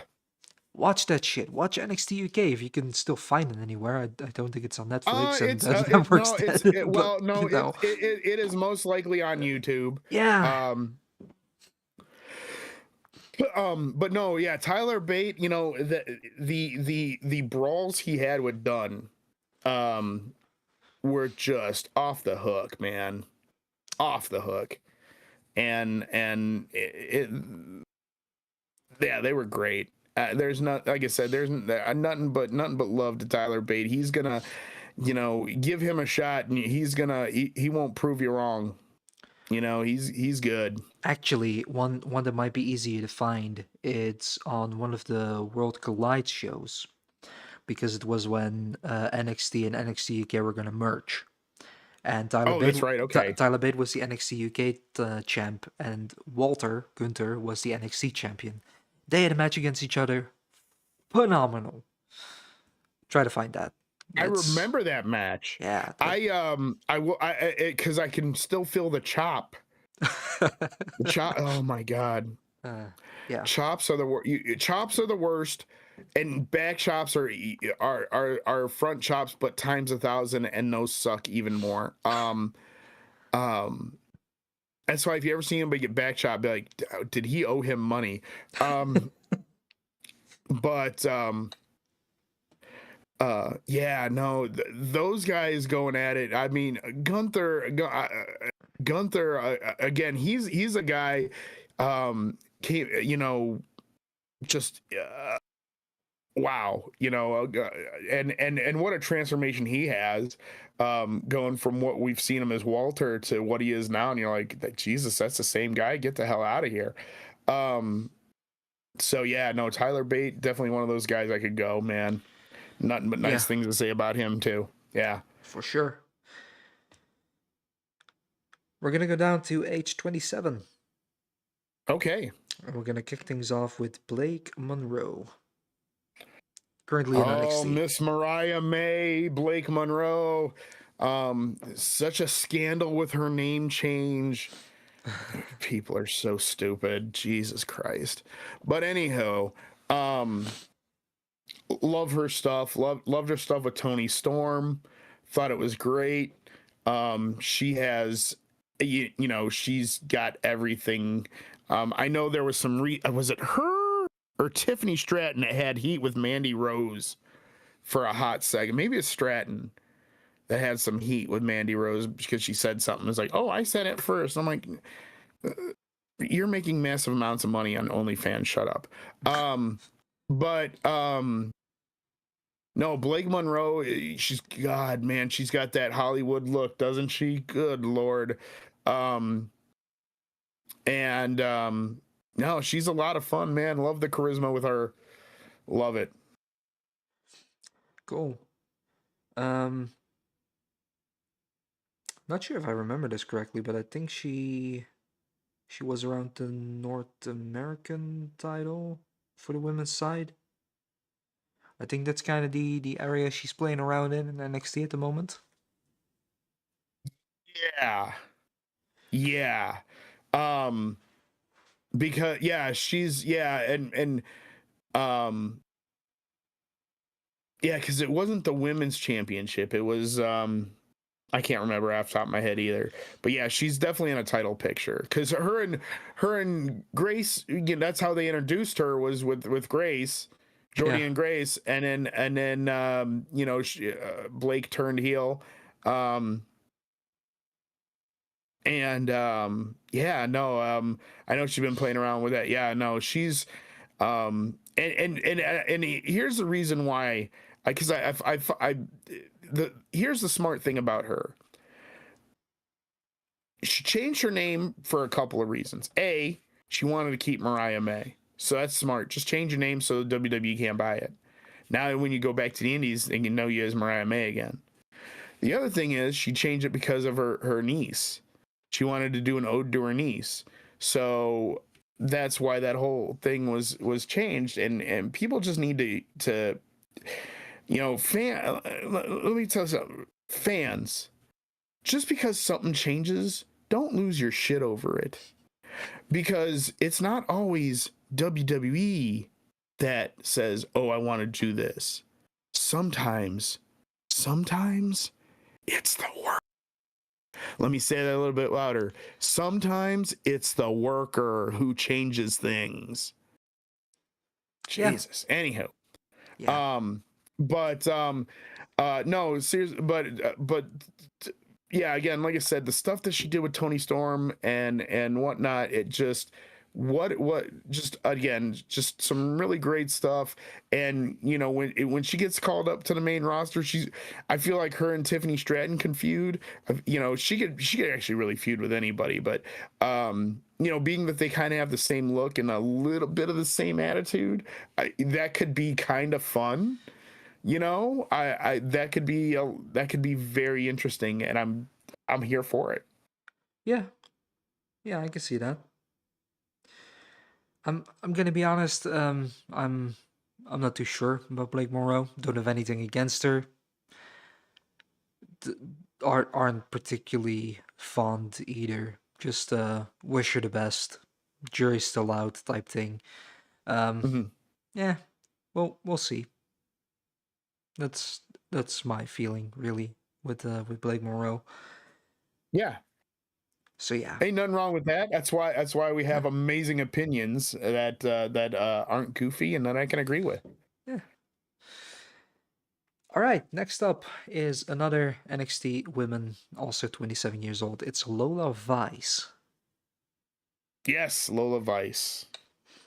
Which I believe now isn't she dating Damian Priest? Or were they dating? I have no earthly idea. And I don't know. There was some quite weird triangle honestly, in I there somewhere. don't really care. I know. I was trying to remember, like, because they would do all these like TikToks together or some bullshit. I don't know. Could be. Yeah. Yeah, Lola Vice. She's another one. Spitfire. Enjoy her stuff.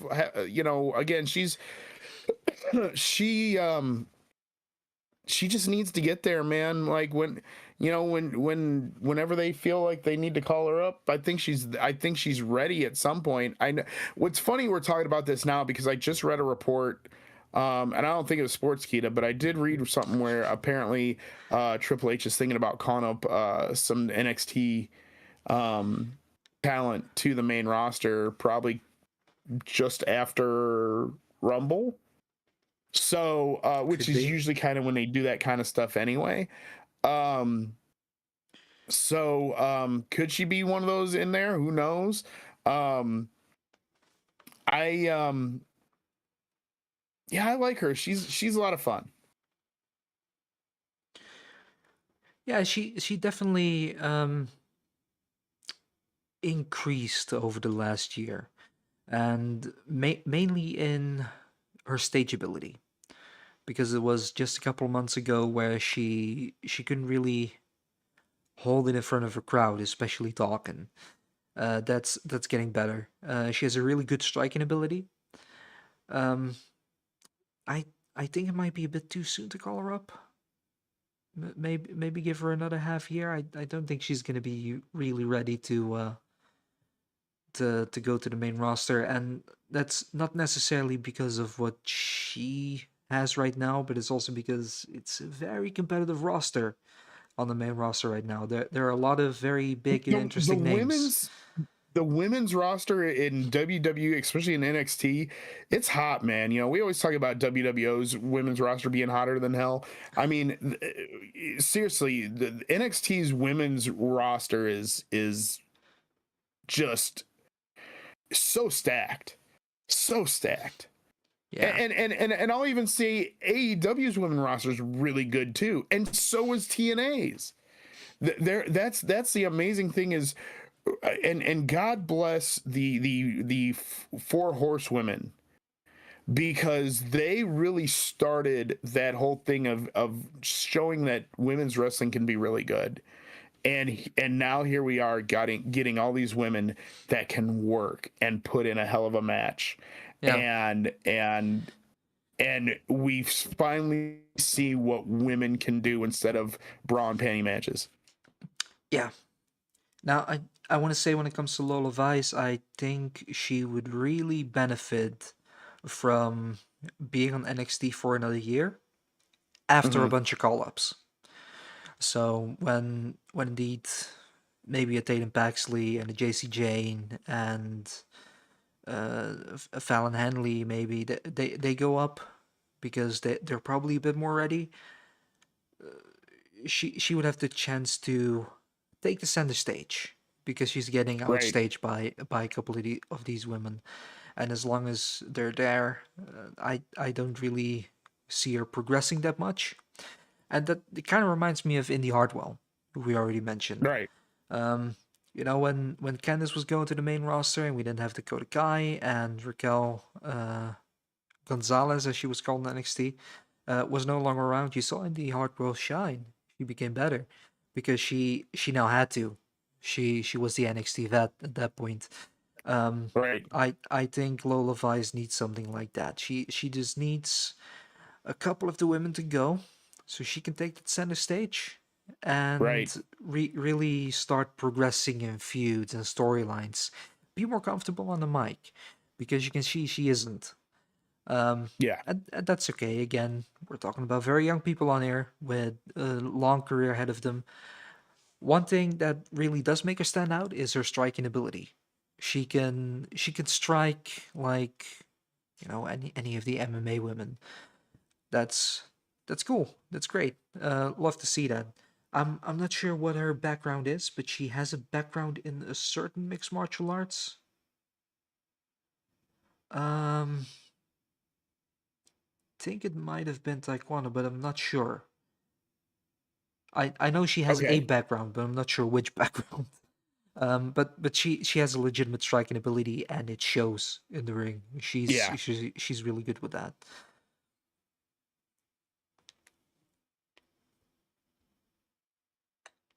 Who's next on the list? We've already talked about a stack partner, but he's a year younger and lower down the list.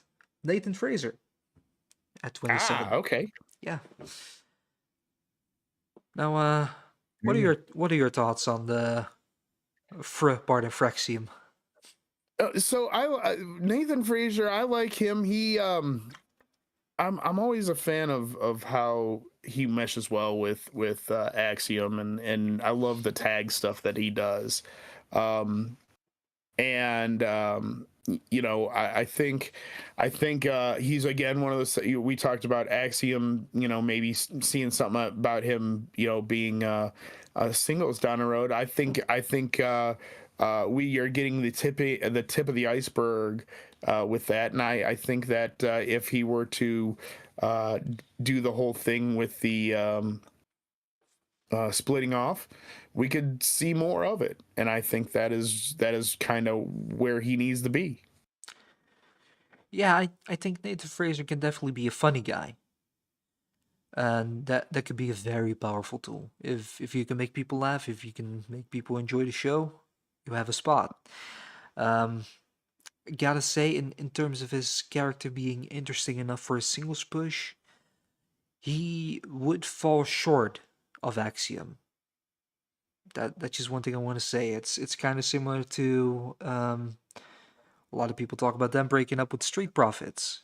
You look at Street Profits, Right. your single star is Montez Ford. And a lot of people just think, well, Angelo Dawkins, he's good, he's fun, but he's not Montez Ford. And I think Nathan Frazier is that Right. the axiom, um, which kind of sucks to say, but I do believe that is true. But it doesn't mean I don't see any potential in his future. And Right. maybe, maybe Nathan Fraser is destined to be a tech guy.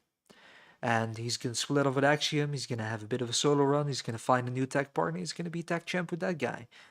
Who knows? That can still be a very strong spot to be in. Um, at the very least, he can go. He had a very good match against Ilya Dragunov in the U.S. Open Challenge type stuff. And yeah, there's nothing wrong with his work rate. He is a funny guy, so I think he's safe in that regard. In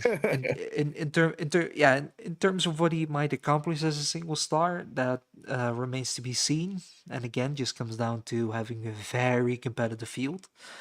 And but basically, what it comes down to, and that's what you often see with people talking about wrestling online, it's that person should have been champion.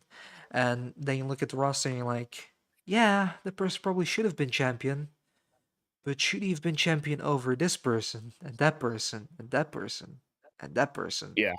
Yeah, probably not. Yeah. That's where Nathan Fraser is.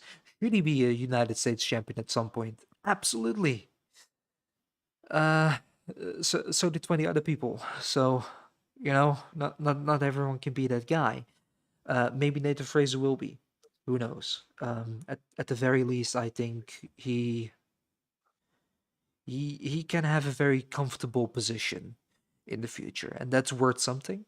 And if you can find your way onto TV very often, then you've done pretty well.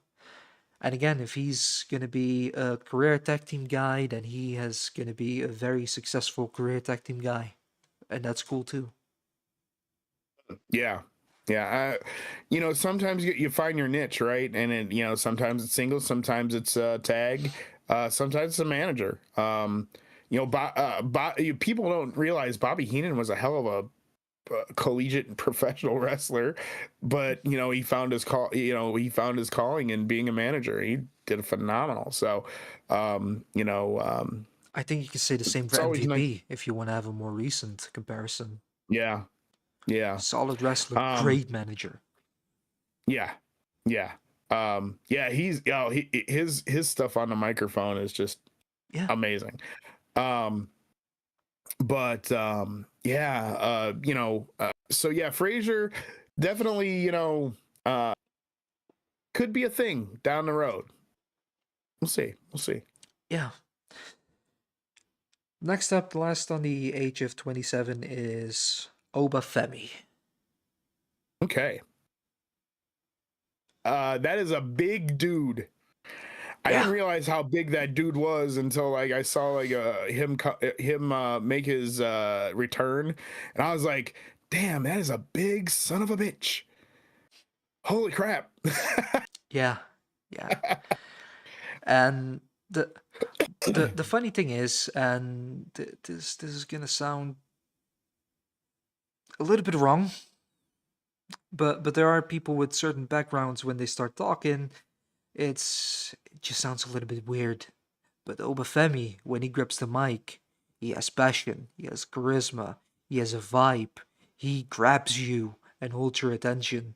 He is good on the mic, he's great in the ring, he has an amazing look that just screams put a world title on me. Yeah. And he's only 27. Yeah, he's kind of got that little bit of a Braun Strowman look to the fact of how he's built. Yeah. He's kind of built like a shit brick house, right? And like I said, I didn't realize how just how tall and how big that dude was until he made his return, and I was like, holy crap, man, Jesus. So yeah, he's definitely got the main roster look, and I pray to God that when he does get that call up, that not that they won't do it right. I just hope that he is put in a position to be as successful as he can be. Yeah. Now, for people not familiar with NXT, if you look at Obafemi and you would put him in the ring, you would put him against Jacob Fatu, you would put him against Braun Breaker, you would put him against Brock Lesnar. Obafemi does not look like the underdog. He looks on par with these guys. Yeah, that's Obafemi. Or a little bit bigger. Like I feel like Obafemi and Taker would kind of be the comparison there, Yeah. And I know we're gonna talk about. I don't want to jump, but Trick Williams, same thing, man. Trick Williams is not on here. He's 31. Is he? Oh, yeah. Is he really? Okay. Yeah. Really? Wow. Yeah, I was quite surprised as well. But sky's the limit for that dude too. But again, under 30. Oh, so, jeez. Yeah. I mean, I'll tell you what.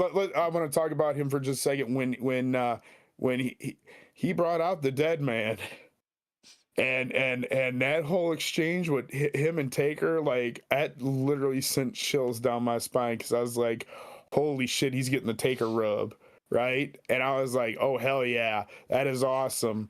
And Yeah, you just see the whole. Oh my God, we'll talk about Trick Williams is in another universe by himself.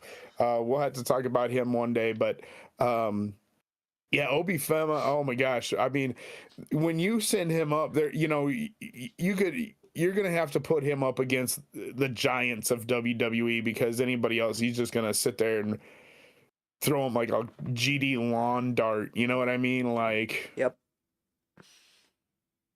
you know, you can't put him in there with a Dominic Mysterio. You can't put him in there. He is going to have to go up somebody that is kind of his body size, or it's just not going to look. It's just going to be stupid looking, and people are just going to shit on it.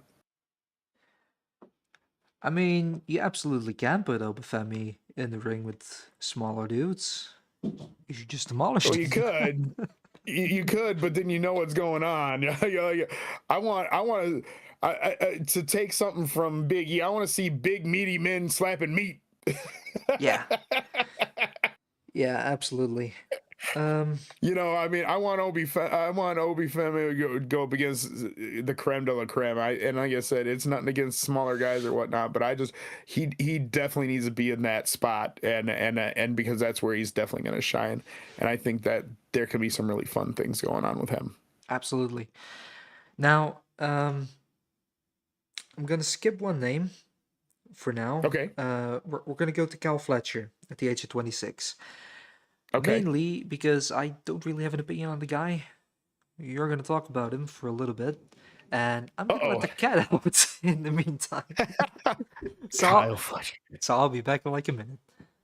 All right. Well, Kyle Fletcher, another one of those guys where you know, again, sky's the limit, and people has to I feel like he needs to learn a little bit more and get some more experience under his belt. But he's another one of those guys that'll sit there and you know, be a top guy down the road. A lot of that just comes with experience and getting in the ring and having people that will help you along the way. So that is what you look at and grab, and that is kind of where we're at with him. So Couldn't agree more. welcome back, by the way. I heard very tiny bits, but but I was just saying, is somebody just needs to get some experience under the belt, and again, you know, you do that, and you get the you know, you get what you got going on, and you know, nothing but good things to say about him. yeah. I mean, Scully's not really a fan of AEW, and Carl Fletcher got Scully seals of approval, so that says something, right? Yeah. Well, he got he also got MJF got Scully's stamp of approval.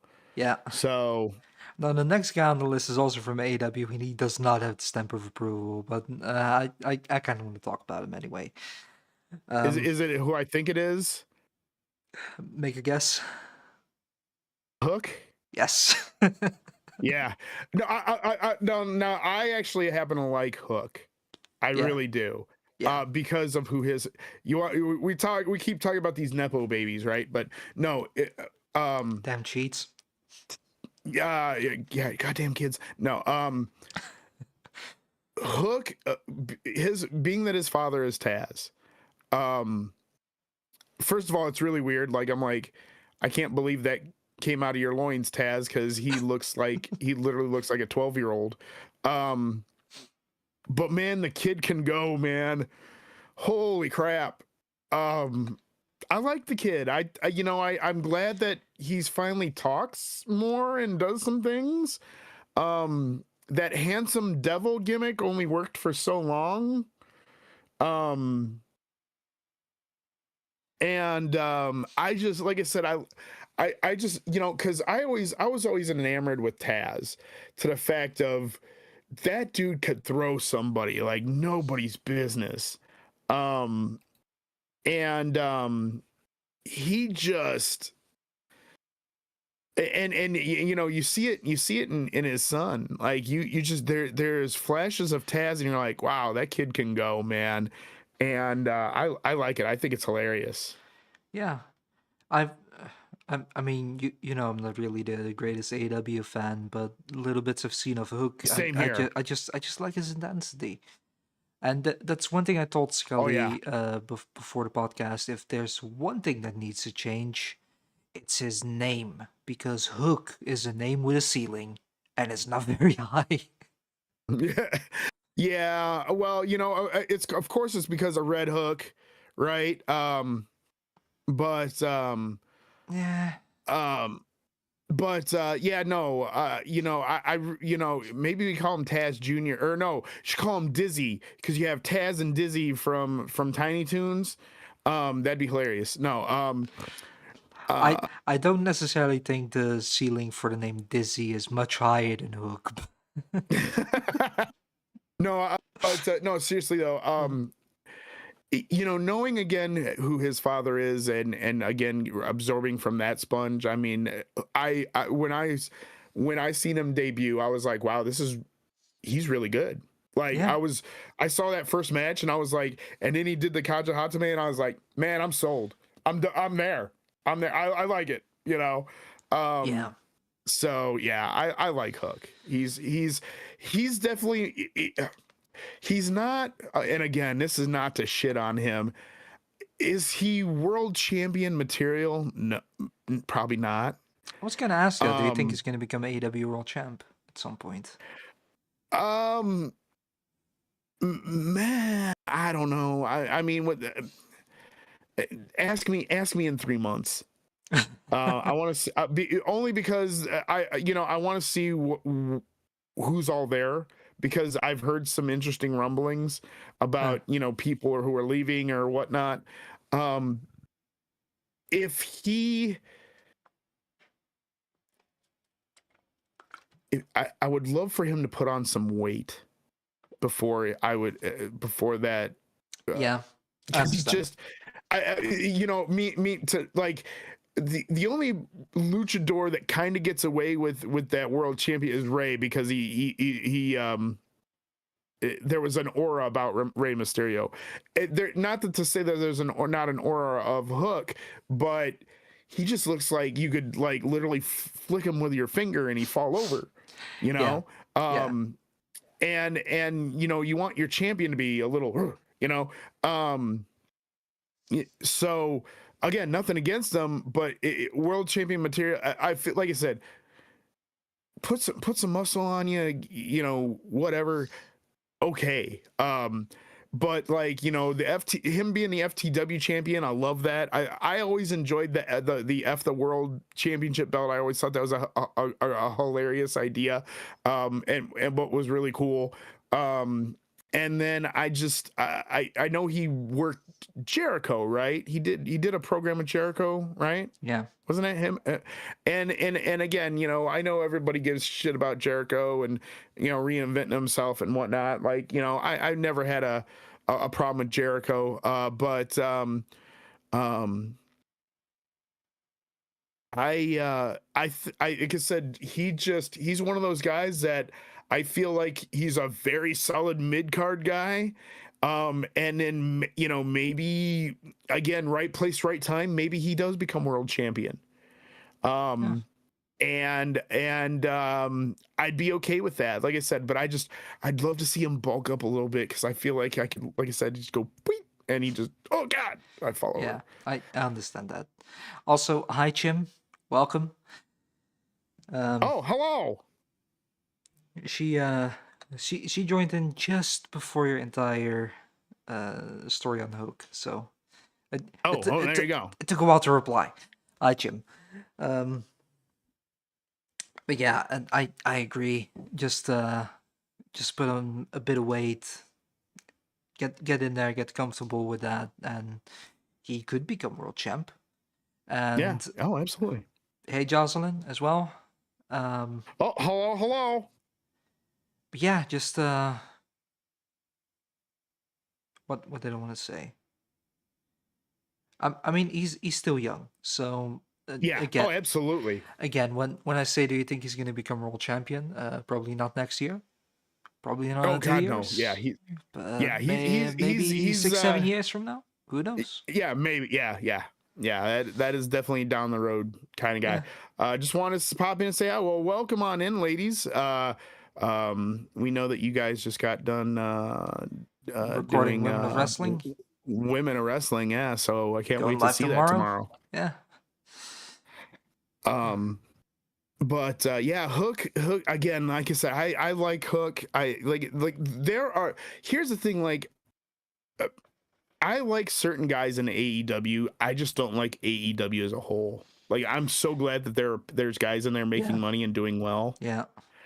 But it's just and I know I could have a whole Off-Scripts podcast of why I'm not a huge fan of AEW, and a big part of it is that GD exploding barbed wire match. We're not going to get into that, but Next week on Off-Script, we will talk about why AEW sucks. but that's a joke. Yeah, there are a handful of guys I cheer for in there, but I can't get behind the AEW stuff. Yeah. I did think it's funny. I talked to Scully beforehand, and he's like, everyone I like here is over 30. I said, yeah, I kind of have the same issue. Two honorable mentions, because I do really agree with both guys being great, is Swerve Strickland and Buddy Matthews. Two phenomenal workers, but again, over 30. The next name on the list, you mentioned her a little bit earlier, like probably 1.5 hours earlier. Our current Women's Intercontinental Champion, Maxine Dupree. Oh man, oh, how amazing to see her blossom into a fantastic professional wrestler. Just what a breath of fresh air to just see that evolve into our eyes. Was so happy for her to get the nod to beat Becky. I didn't think she'd beat her at a Raw. Holy shit, that made me crap my pants. I thought they would make some money behind it and put it on a PLE and go from there, which would have been fine too. But that just wow. In all honesty, I don't think WWE does that enough. Title changes on TV. Like they'll have plenty of matches, and you're kind of just going like, yeah, that's not going to change anyway. It's just TV. Think of it as a business standpoint, right? You want to put some butts in seats. You want to sell some tickets. We'll put that match on a PLE/pay-per-view. You know, and I get that. So at the same time, yeah, if you want to have people right. tune in on your weekly show, you're gonna have to surprise them from time to time. You're right, absolutely. But like, I would have had zero problem with them waiting till like a Saturday night main event or or a PLE to do that match, because and actually I can't wait to see if they're going to do anything with Jessica Carr and Becky, because we know Jessica Carr works under a hood, right? So could there be a storyline there? I can't wait to see that either. I think so, yeah. I remember quite a while ago they trademarked some names for her. Carr has been training. Carr is a wrestler. Yeah, I think she was a wrestler before she ever was a referee, right? Yeah, and the other thing too is I know that I think she's been working dark matches under a mask, for the women. So Jessica Carr, I love her on Instagram because she has some funny stuff, but I digress. Maxine Dupree, apparently we're going to see a gimmick change with her, according to the Raw vignette we saw, although I haven't seen it all the way through. I need to watch it because I heard it was really good. It was a training session with For, Natalia, but it was shot pretty cool. yeah, oh my god, and we're gonna get Natty Neidhart again. It's gonna be balls at the wall, and I can't wait. It'd be cool to see Carver versus, but yeah, I think and I feel like that is gonna be a really fun match. But yeah, Maxine Dupree, holy smokes, I can't believe just how she has blossomed into what she is, and like I said, I'm so happy for her, and I could as long as she keeps riding this lightning, and she and it, I could see her as a women's world champion. And she'll be really, I think she'll be fantastic. I really do. I really do. I'm not sure about women's world champion, because again, you don't think so? We have a very competitive roster. You do. Like there's still a Candice LeRae and a Julia. There's nothing that says it has to be right now. Yeah, true. But yeah, it's just when I look at the women's roster we have right now of women who haven't become world champion, and a couple of the women on NXT who I think could become women's world champion. I'm not sure. It's gonna be so tricky. tough. Yeah, it's so tough because like like we always say, the women's roster, not only in NXT but TNA and even AEW, there is so much talent there and so much going on, that everybody's doing really well with women's wrestling right now. Yeah, and you love to see it. I guess I'm so glad it has evolved from bra and panties matches, because even me after a while, I'm like, this is stupid. Like I want to see somebody beat the shit out of somebody. I don't want to see them take off their, and almost flash an ass cheek or something. Like, come on.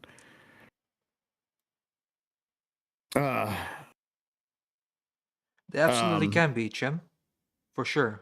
No offense. I think the women's matches are semi better than some of the men's matches. No. You're absolutely correct. And that goes to the tune of the women just working really hard, and showing that they can also do it. That, when it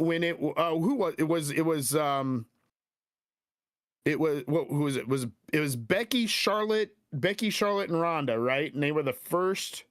It was the triple threat, and it was for the title, and they were the first ever main event at WrestleMania, correct?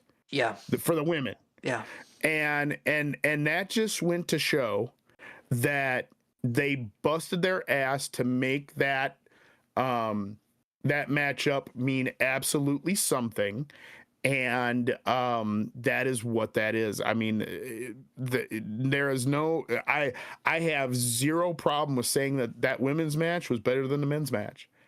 On a more so like the storytelling and the technicality of it, because again, being a part of the business, I love to give love to everybody.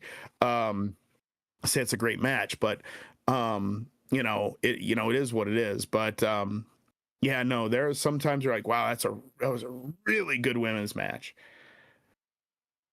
Yeah. There are a bunch that are putting in absolutely phenomenal work.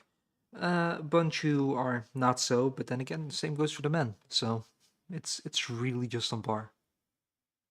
So let's go over the four horsewomen. It was Charlotte, Becky, Bailey, and Mercedes Moné were the four horsewomen. Yeah. So again, yeah, and we said this earlier. The horsewomen are the women, is really what started the movement of knowing that we have really badass women wrestlers. So if it wasn't for them, we don't know where we'd be at. I kind of feel that honor should go to AJ Lee, Paige, and Emma. To be perfectly honest. Okay. I think they really set the tone for the women that came after to be like, okay, fuck it, and then they took it and took the step further. But I feel They Okay, deserve the I credit can for the agree with you spark. there. I can agree with you there. Yeah. Okay, and even Lita and Trish did a really good job of not making a mockery of some things. Lita and Trish, they could go. Yeah. Yeah. They really could. Every era had their women that would, you know, Yes. benefit from being in an era like this. Trish and Lita being some of them. Jacqueline would have been one of them. Just trying to think of a few others. Yeah. Like China was so out there that she had to be with the men because it was just pointless having her in the women's division. Yeah. That's Yeah. that's what Rhea Ripley would have been like 20 years Yeah. ago. If Ripley was wrestling 20 years ago, she wouldn't be with the women. She would be with the men. Yeah. Yeah. Absolutely. Yeah. Well, we've seen flashes of that, right? Of her taking on men. Yeah. You know, I mean, True. so, yeah, no, so yeah, yeah, but again, I know we veered off on Maxine Dupree, but Yeah. case in point, she is just she's so amazing, and I can't wait to see what's in store for her. A love Alexa Bliss? No, it's me too. She's an Ohioan. All right, we got 6 more names, and then we're done. Oof, wow. Yeah. Right on. I was like, because I'm sitting there going, yeah, we did. Yeah, we did. All right, next up is Nikita Lyons. See, she's my honorable mention. And here's why. I always feel like she's always injured, man. Always either Yeah. her gluteus maximus is in the way and gets hurt, or her knees fucked up, or something. I mean, she could literally be now if you ask Jim Cornette, he absolutely does not like her because she thinks that she's nothing but eye candy a little bit. Could she work on some things in the ring? Absolutely. But I feel like if she wasn't hurt all the time, she could work on those things and be in a much better place. Yeah. I mean, I don't know about you, but I feel like every time I go, I always hear like she's on the shelf. I'm like, what happened? By the way, Jim, we've sidetracked like 30 times before you joined. It's not you. Yeah, no, it's you know, we go off on little tangents and then we reel it back in, so you're good. Yeah. Yeah, Nikita, I never really felt it. And I do think her initial popularity was due to her being eye candy. And again, people can train, so who knows? And I do hope I'm not sure what she's injured with now, but she is injured quite a lot. I do hope she gets to train in between her injuries, just on a few things that are safe. Yeah. And not necessarily in a physical sense, but in a wrestling sense. Probably difficult to train if you're injured, but Yeah. she does need it. She does need training. She has the quite a strength build. Like she doesn't look weird against a Jordan Grace, or if you would put against a Jade Cargill down the line. She's got she's big boned to say to for a lack of a better term, right? But she's got the look still. Like she's right in the middle of Jordan Grace and Nia Jax, right? Yeah. If you know, because she's got the muscle, but she's also got the bigger frame, and there's nothing wrong with that. And then she does that little, you know, then she does the splits, and people are like, "Holy shit, you can do the splits!" Yeah. But you know, again, good look. I like I said, I feel like she'd be much more up on the list if on my list anyway, if she doesn't want to hurt all the time, and if she just got some more, a little more training. Like I said, if she were to tighten up on some mechanics and look a little bit better in the ring, she's right there. She's right there. she seems somewhat comfortable on the mic. Now, I'm not saying her promos were great, but the few times she's been at NXT just talking, it's not a deer in headlight looks, you know. Yeah. So the confidence is there. That is good. Yeah. That's a very strong foundation on improving the promos too. So I'm not at all worried about that. But yeah, some wrestling, making sure she doesn't get injured too often. Um, those are really the things holding her back, Yeah. which is why she wasn't on my list. But we get to mention her anyway because she wasn't yours. So thanks for that. Yeah. No, she was my honorable mention. Yeah. Yeah. Oh, that was what HM stood for. I just Yes. completely read Honorable. over Yeah. that. HM, Hitlerians. Okay, whatever. Honorable mention. Makes complete sense now. Anyway, next up, also a woman from NXT, also 26, is Sol Ruka. Oh man, yeah, her and Zariah. Oh man, and especially with that storyline they're kind of going in right now with, um, she's another one, man. She's gonna.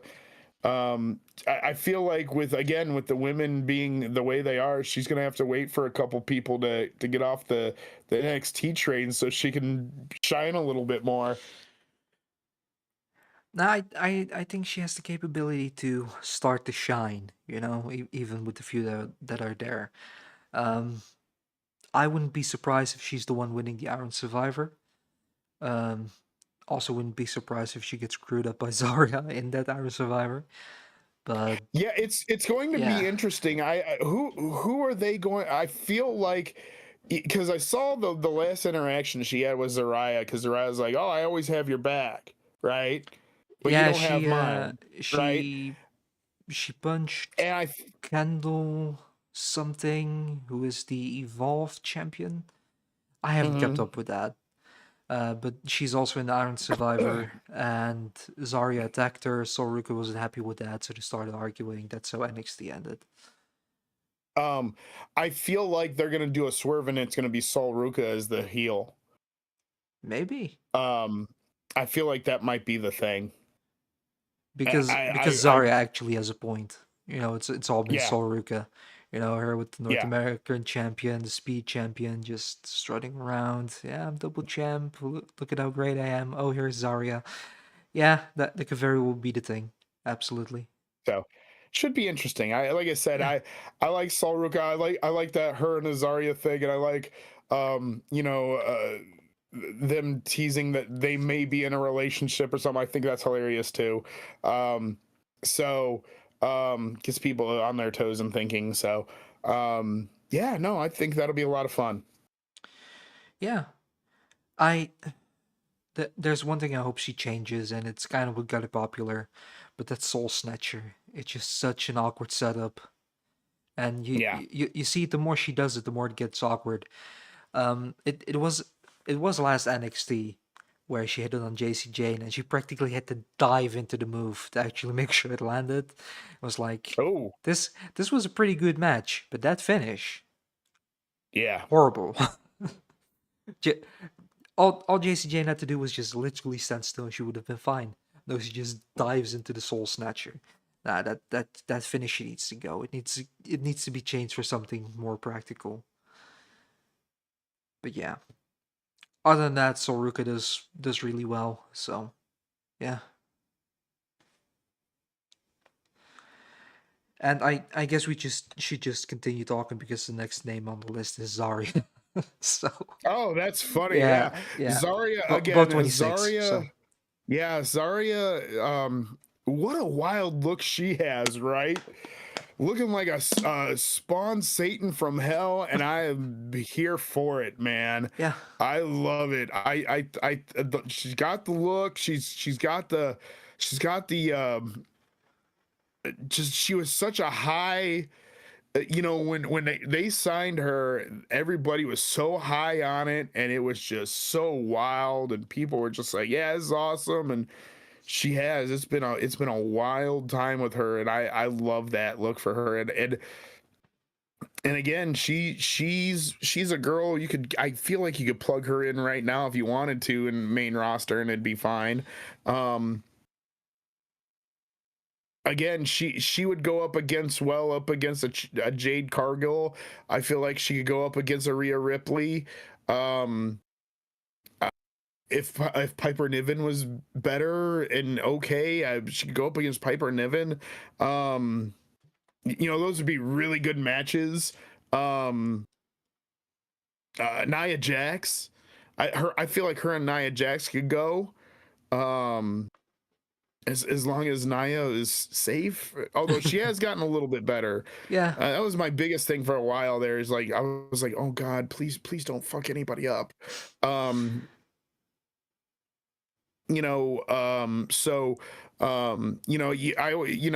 don't think like her going up against like a Tiffany Stratton or an Ivy, man, maybe even an Ivy Nile, but I feel like it kind of looked like the David versus Goliath kind of thing, and I just don't think it'd match up well. It would look weird. Yeah, I think Ivy now gets a pass against all the bigger women because she really is just a pit bull. She's just a bundle of muscle. Yeah. Kind of like Taz in a way. Yeah. A little bit. Yeah. But yeah. When it comes to Zarya and Sol Ruka, because you just want to pair them up for a little bit. What do you think about a double turn at Iron Survivor? Because they're billed as faces now. What if Sol Ruka is just being like, no, I want to win this clean because she wasn't keen on Zarya punching Kendall. I think the name was on NXT. So she wants to be honorable. What if she ends up just winning the Iron Survivor because of Zarya, and they're just like, no, we just run this, and they both turn heel. That could be fine too if they want to run both heel. I mean, I there's nothing wrong with that either. Yeah, because what I'm thinking, because again, we're talking about a very stacked roster, and the women's tech division is getting pretty stacked in that regards too. But having them in that division could be really interesting. Yeah. Yeah. So it'd be a shame because they have a good chemistry to just break that up for, kind of a standard run of the mill heel run for Zarya. I think that'd be kind of a shame. Yeah, no, I think you're absolutely correct. So yeah, potential WWE Women's Tag Champs is what we have here in Sol Ruka and Zarya. Okay, I'm okay with that. Yeah. I think that'll be they'd be really good to have a run with. And, it'd be good to have a young tag team that can grow with the division. That'd be great. So yeah, because Asuka isn't getting any younger, and she's still great, but she isn't getting any younger. No, yeah, it's true. It's true. Because isn't he like 40? I think she's 42. 42? Like it's crazy on she looks like she's 30, right? She looks like she's 30, and she moves like she's 20, right? And the fact that she looks younger is those damn Japanese, Oh, that's a Japanese heritage right there, and God bless it. But and I love me some Asuka. I really do. I think just make me she's think. Great. Just make me think of the memes where it's like in their 20s they look 20, in their 30s they look 30, in the 40s they look 20, in their 50s they look 20, in the 60s they look 70. Just instantly age. It's like age 50 years in the span of 10. That's yeah. But I feel like Zarya Sol Ruka could be a fun tag team with a tag run on the main roster. Speaking of women's tag teams and former tag champ, and I think she's going to continue teaming with Raquel Rodriguez despite Liv's return. It's Roxanne Perez. Oh, Miss Roxanne Perez. Oh, that little Spitfire. She's prodigy. Fun. Yeah. I I love her to the fact of for as small as she is, she makes it work, man. Um and I like that. She's a lot of fun. She's a lot of fun. Yeah. And I can definitely see a feud with her and Liv here real soon. Oh man, I feel like there could be something and it pop off. I feel like they've WWE's been kind of toying with a Judgment Day breakup for a while now, Yeah. and they needed Liv to come back to have that happen. I'll be So, honest. The constant tension, I absolutely love it, and I think I'm like one of 7 people across the globe who doesn't want it to end. oh But yeah, yeah, Judgment Day. Judgment Day. Yeah, Well, I'll say this. Like, I miss I miss Rhea, Damian Priest, Finn, Judgment Day. yeah, I thought it got a touch polluted with Dominic, although nothing against Dominic, and he's done a great job with things and whatnot. But I really, really enjoyed just like the Terror Twins and Finn. yeah, That's my favorite inkling of Judgment Day. Um and yeah, like I said, Perez she's already on the main roster. She hasn't been in the main event picture yet. Current tag team champion, as we said. But former. Yeah, she can definitely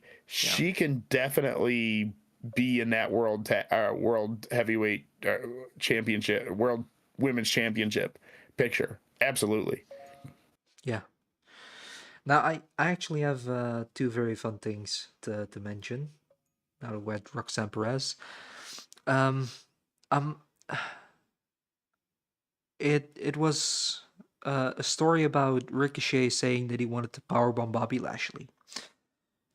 And Okay. there were some arguments about it, and people saying um, Ricochet is much smaller. Lashley is a beast. He should be presented as a beast. Ricochet shouldn't do a power move on Bobby Lashley. Uh, whether you agree with that or not, it kind of debates traditionalist or something modern wrestling. That's beside the point. Someone commented it because he was a bit of an AW mark. He said, "Oh yeah, but Roxanne Perez can do Code Red on John Cena." I just replied, "In what world is the Code Red a power move? It isn't." Now was because I don't know of this. Let me get more of the context here. Was Ricochet saying he wanted to do that to Bobby Lashley in a match, Yeah, like a televised match, not them training and just doing it to do it? yeah, just for a match.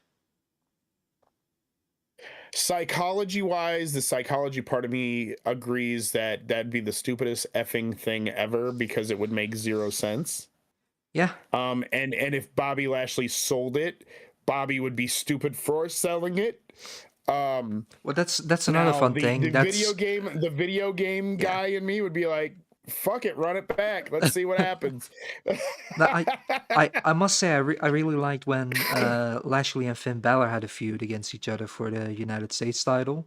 That Balor did it, but it wasn't Balor doing it. It was Demon Balor doing it. Normal Balor didn't powerbomb Bobby Lashley. Demon Balor Right. did.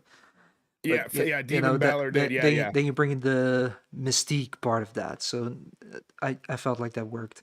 But also incidentally, I think that story came to light because MVP mentioned it in an interview where he said Bobby Hmm. Lashley is too nice, and Ricochet pitched that to Bobby Lashley, and Bobby Lashley would have gone with it, but MVP was like, "No, you're not going to do that." So yeah, that's apparently why it didn't happen. It was MVP saying, "No, no, you're not," and apparently making a comparison saying, "Would you powerbomb Brock Lesnar?" Right. No, this is Brock Lesnar. His words.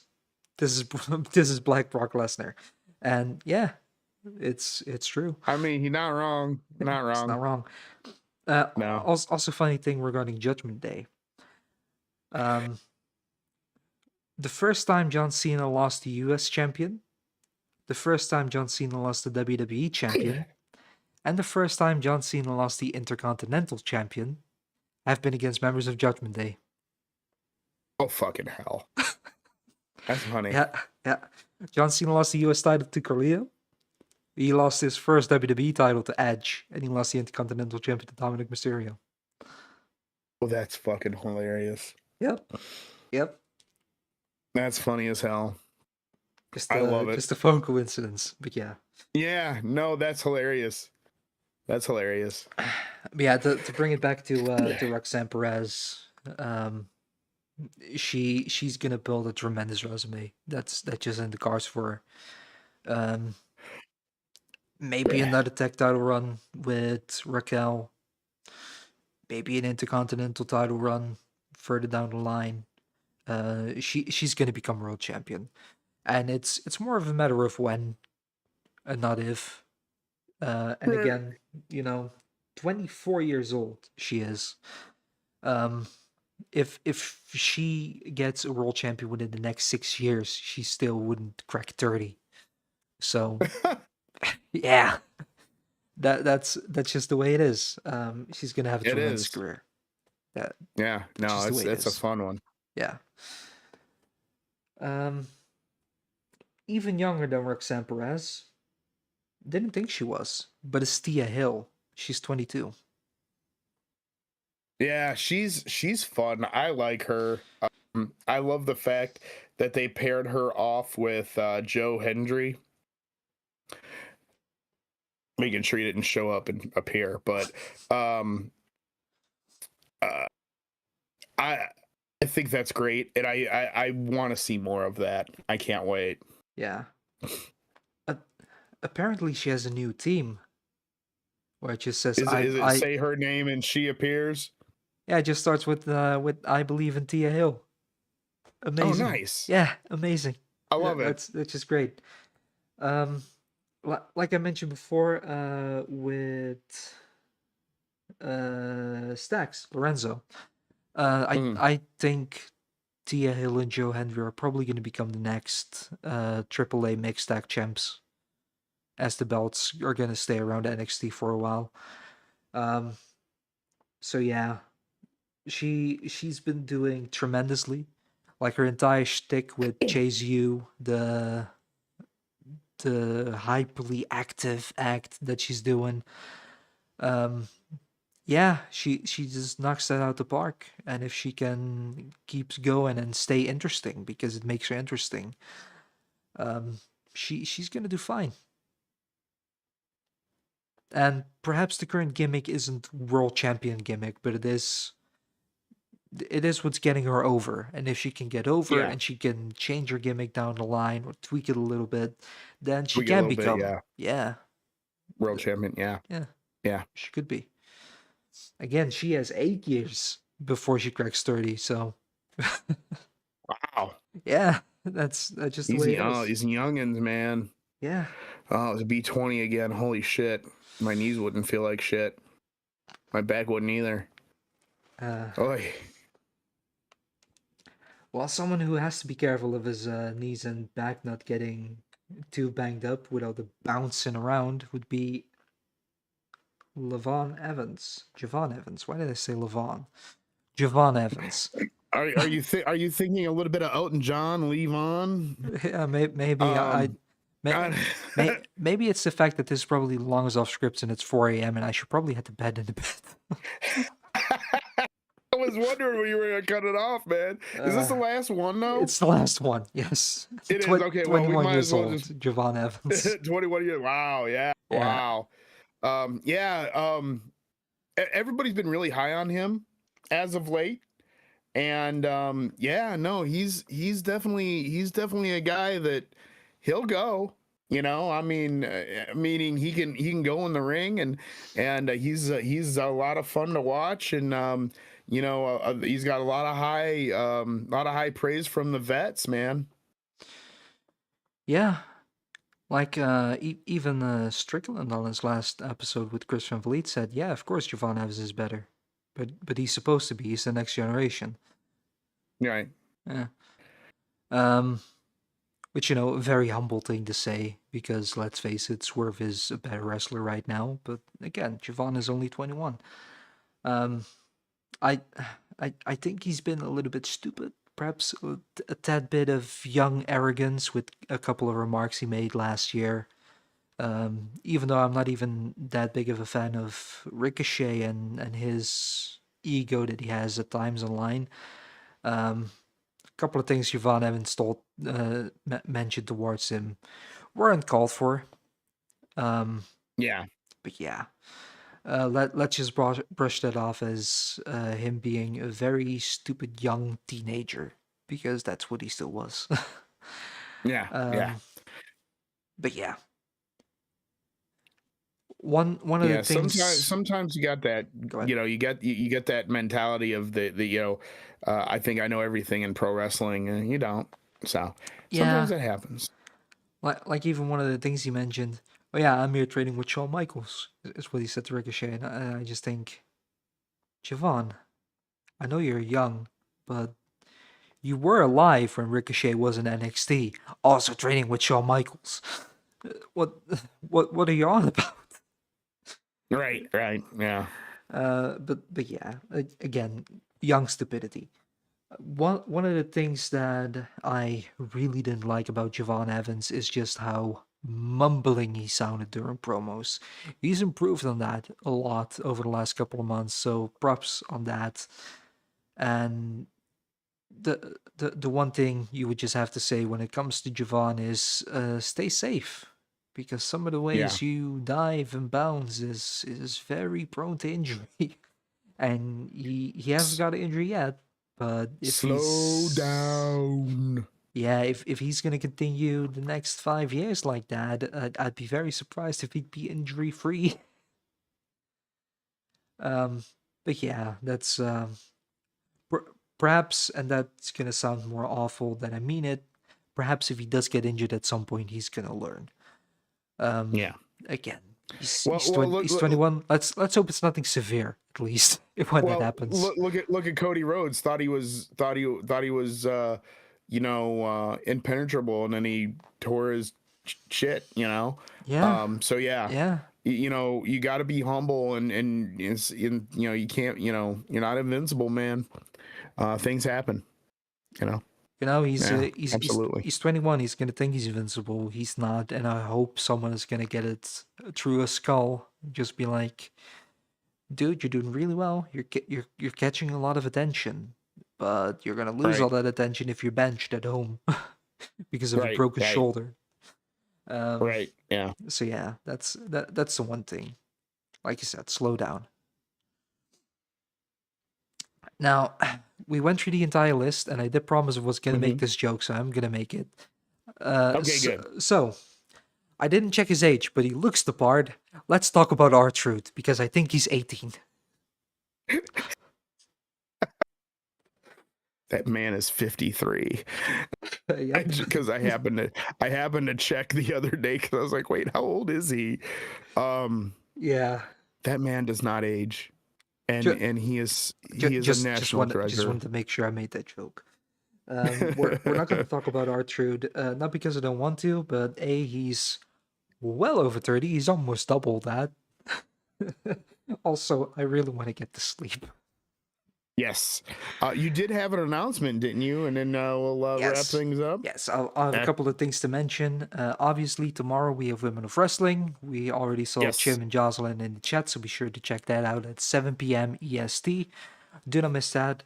Next week, I am going to talk to Scully about his favorite topic, 80s wrestling. And Mm. mainly, we're gonna go into a little bit of a debate on how 80s wrestling is different from modern wrestling. So that should be an interesting Oh conversation, boy, especially with good Scully. luck.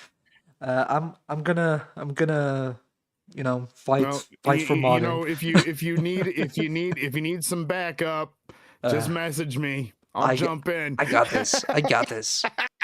I got you, Scully. This is gonna be the biggest feud in WWO history. Um,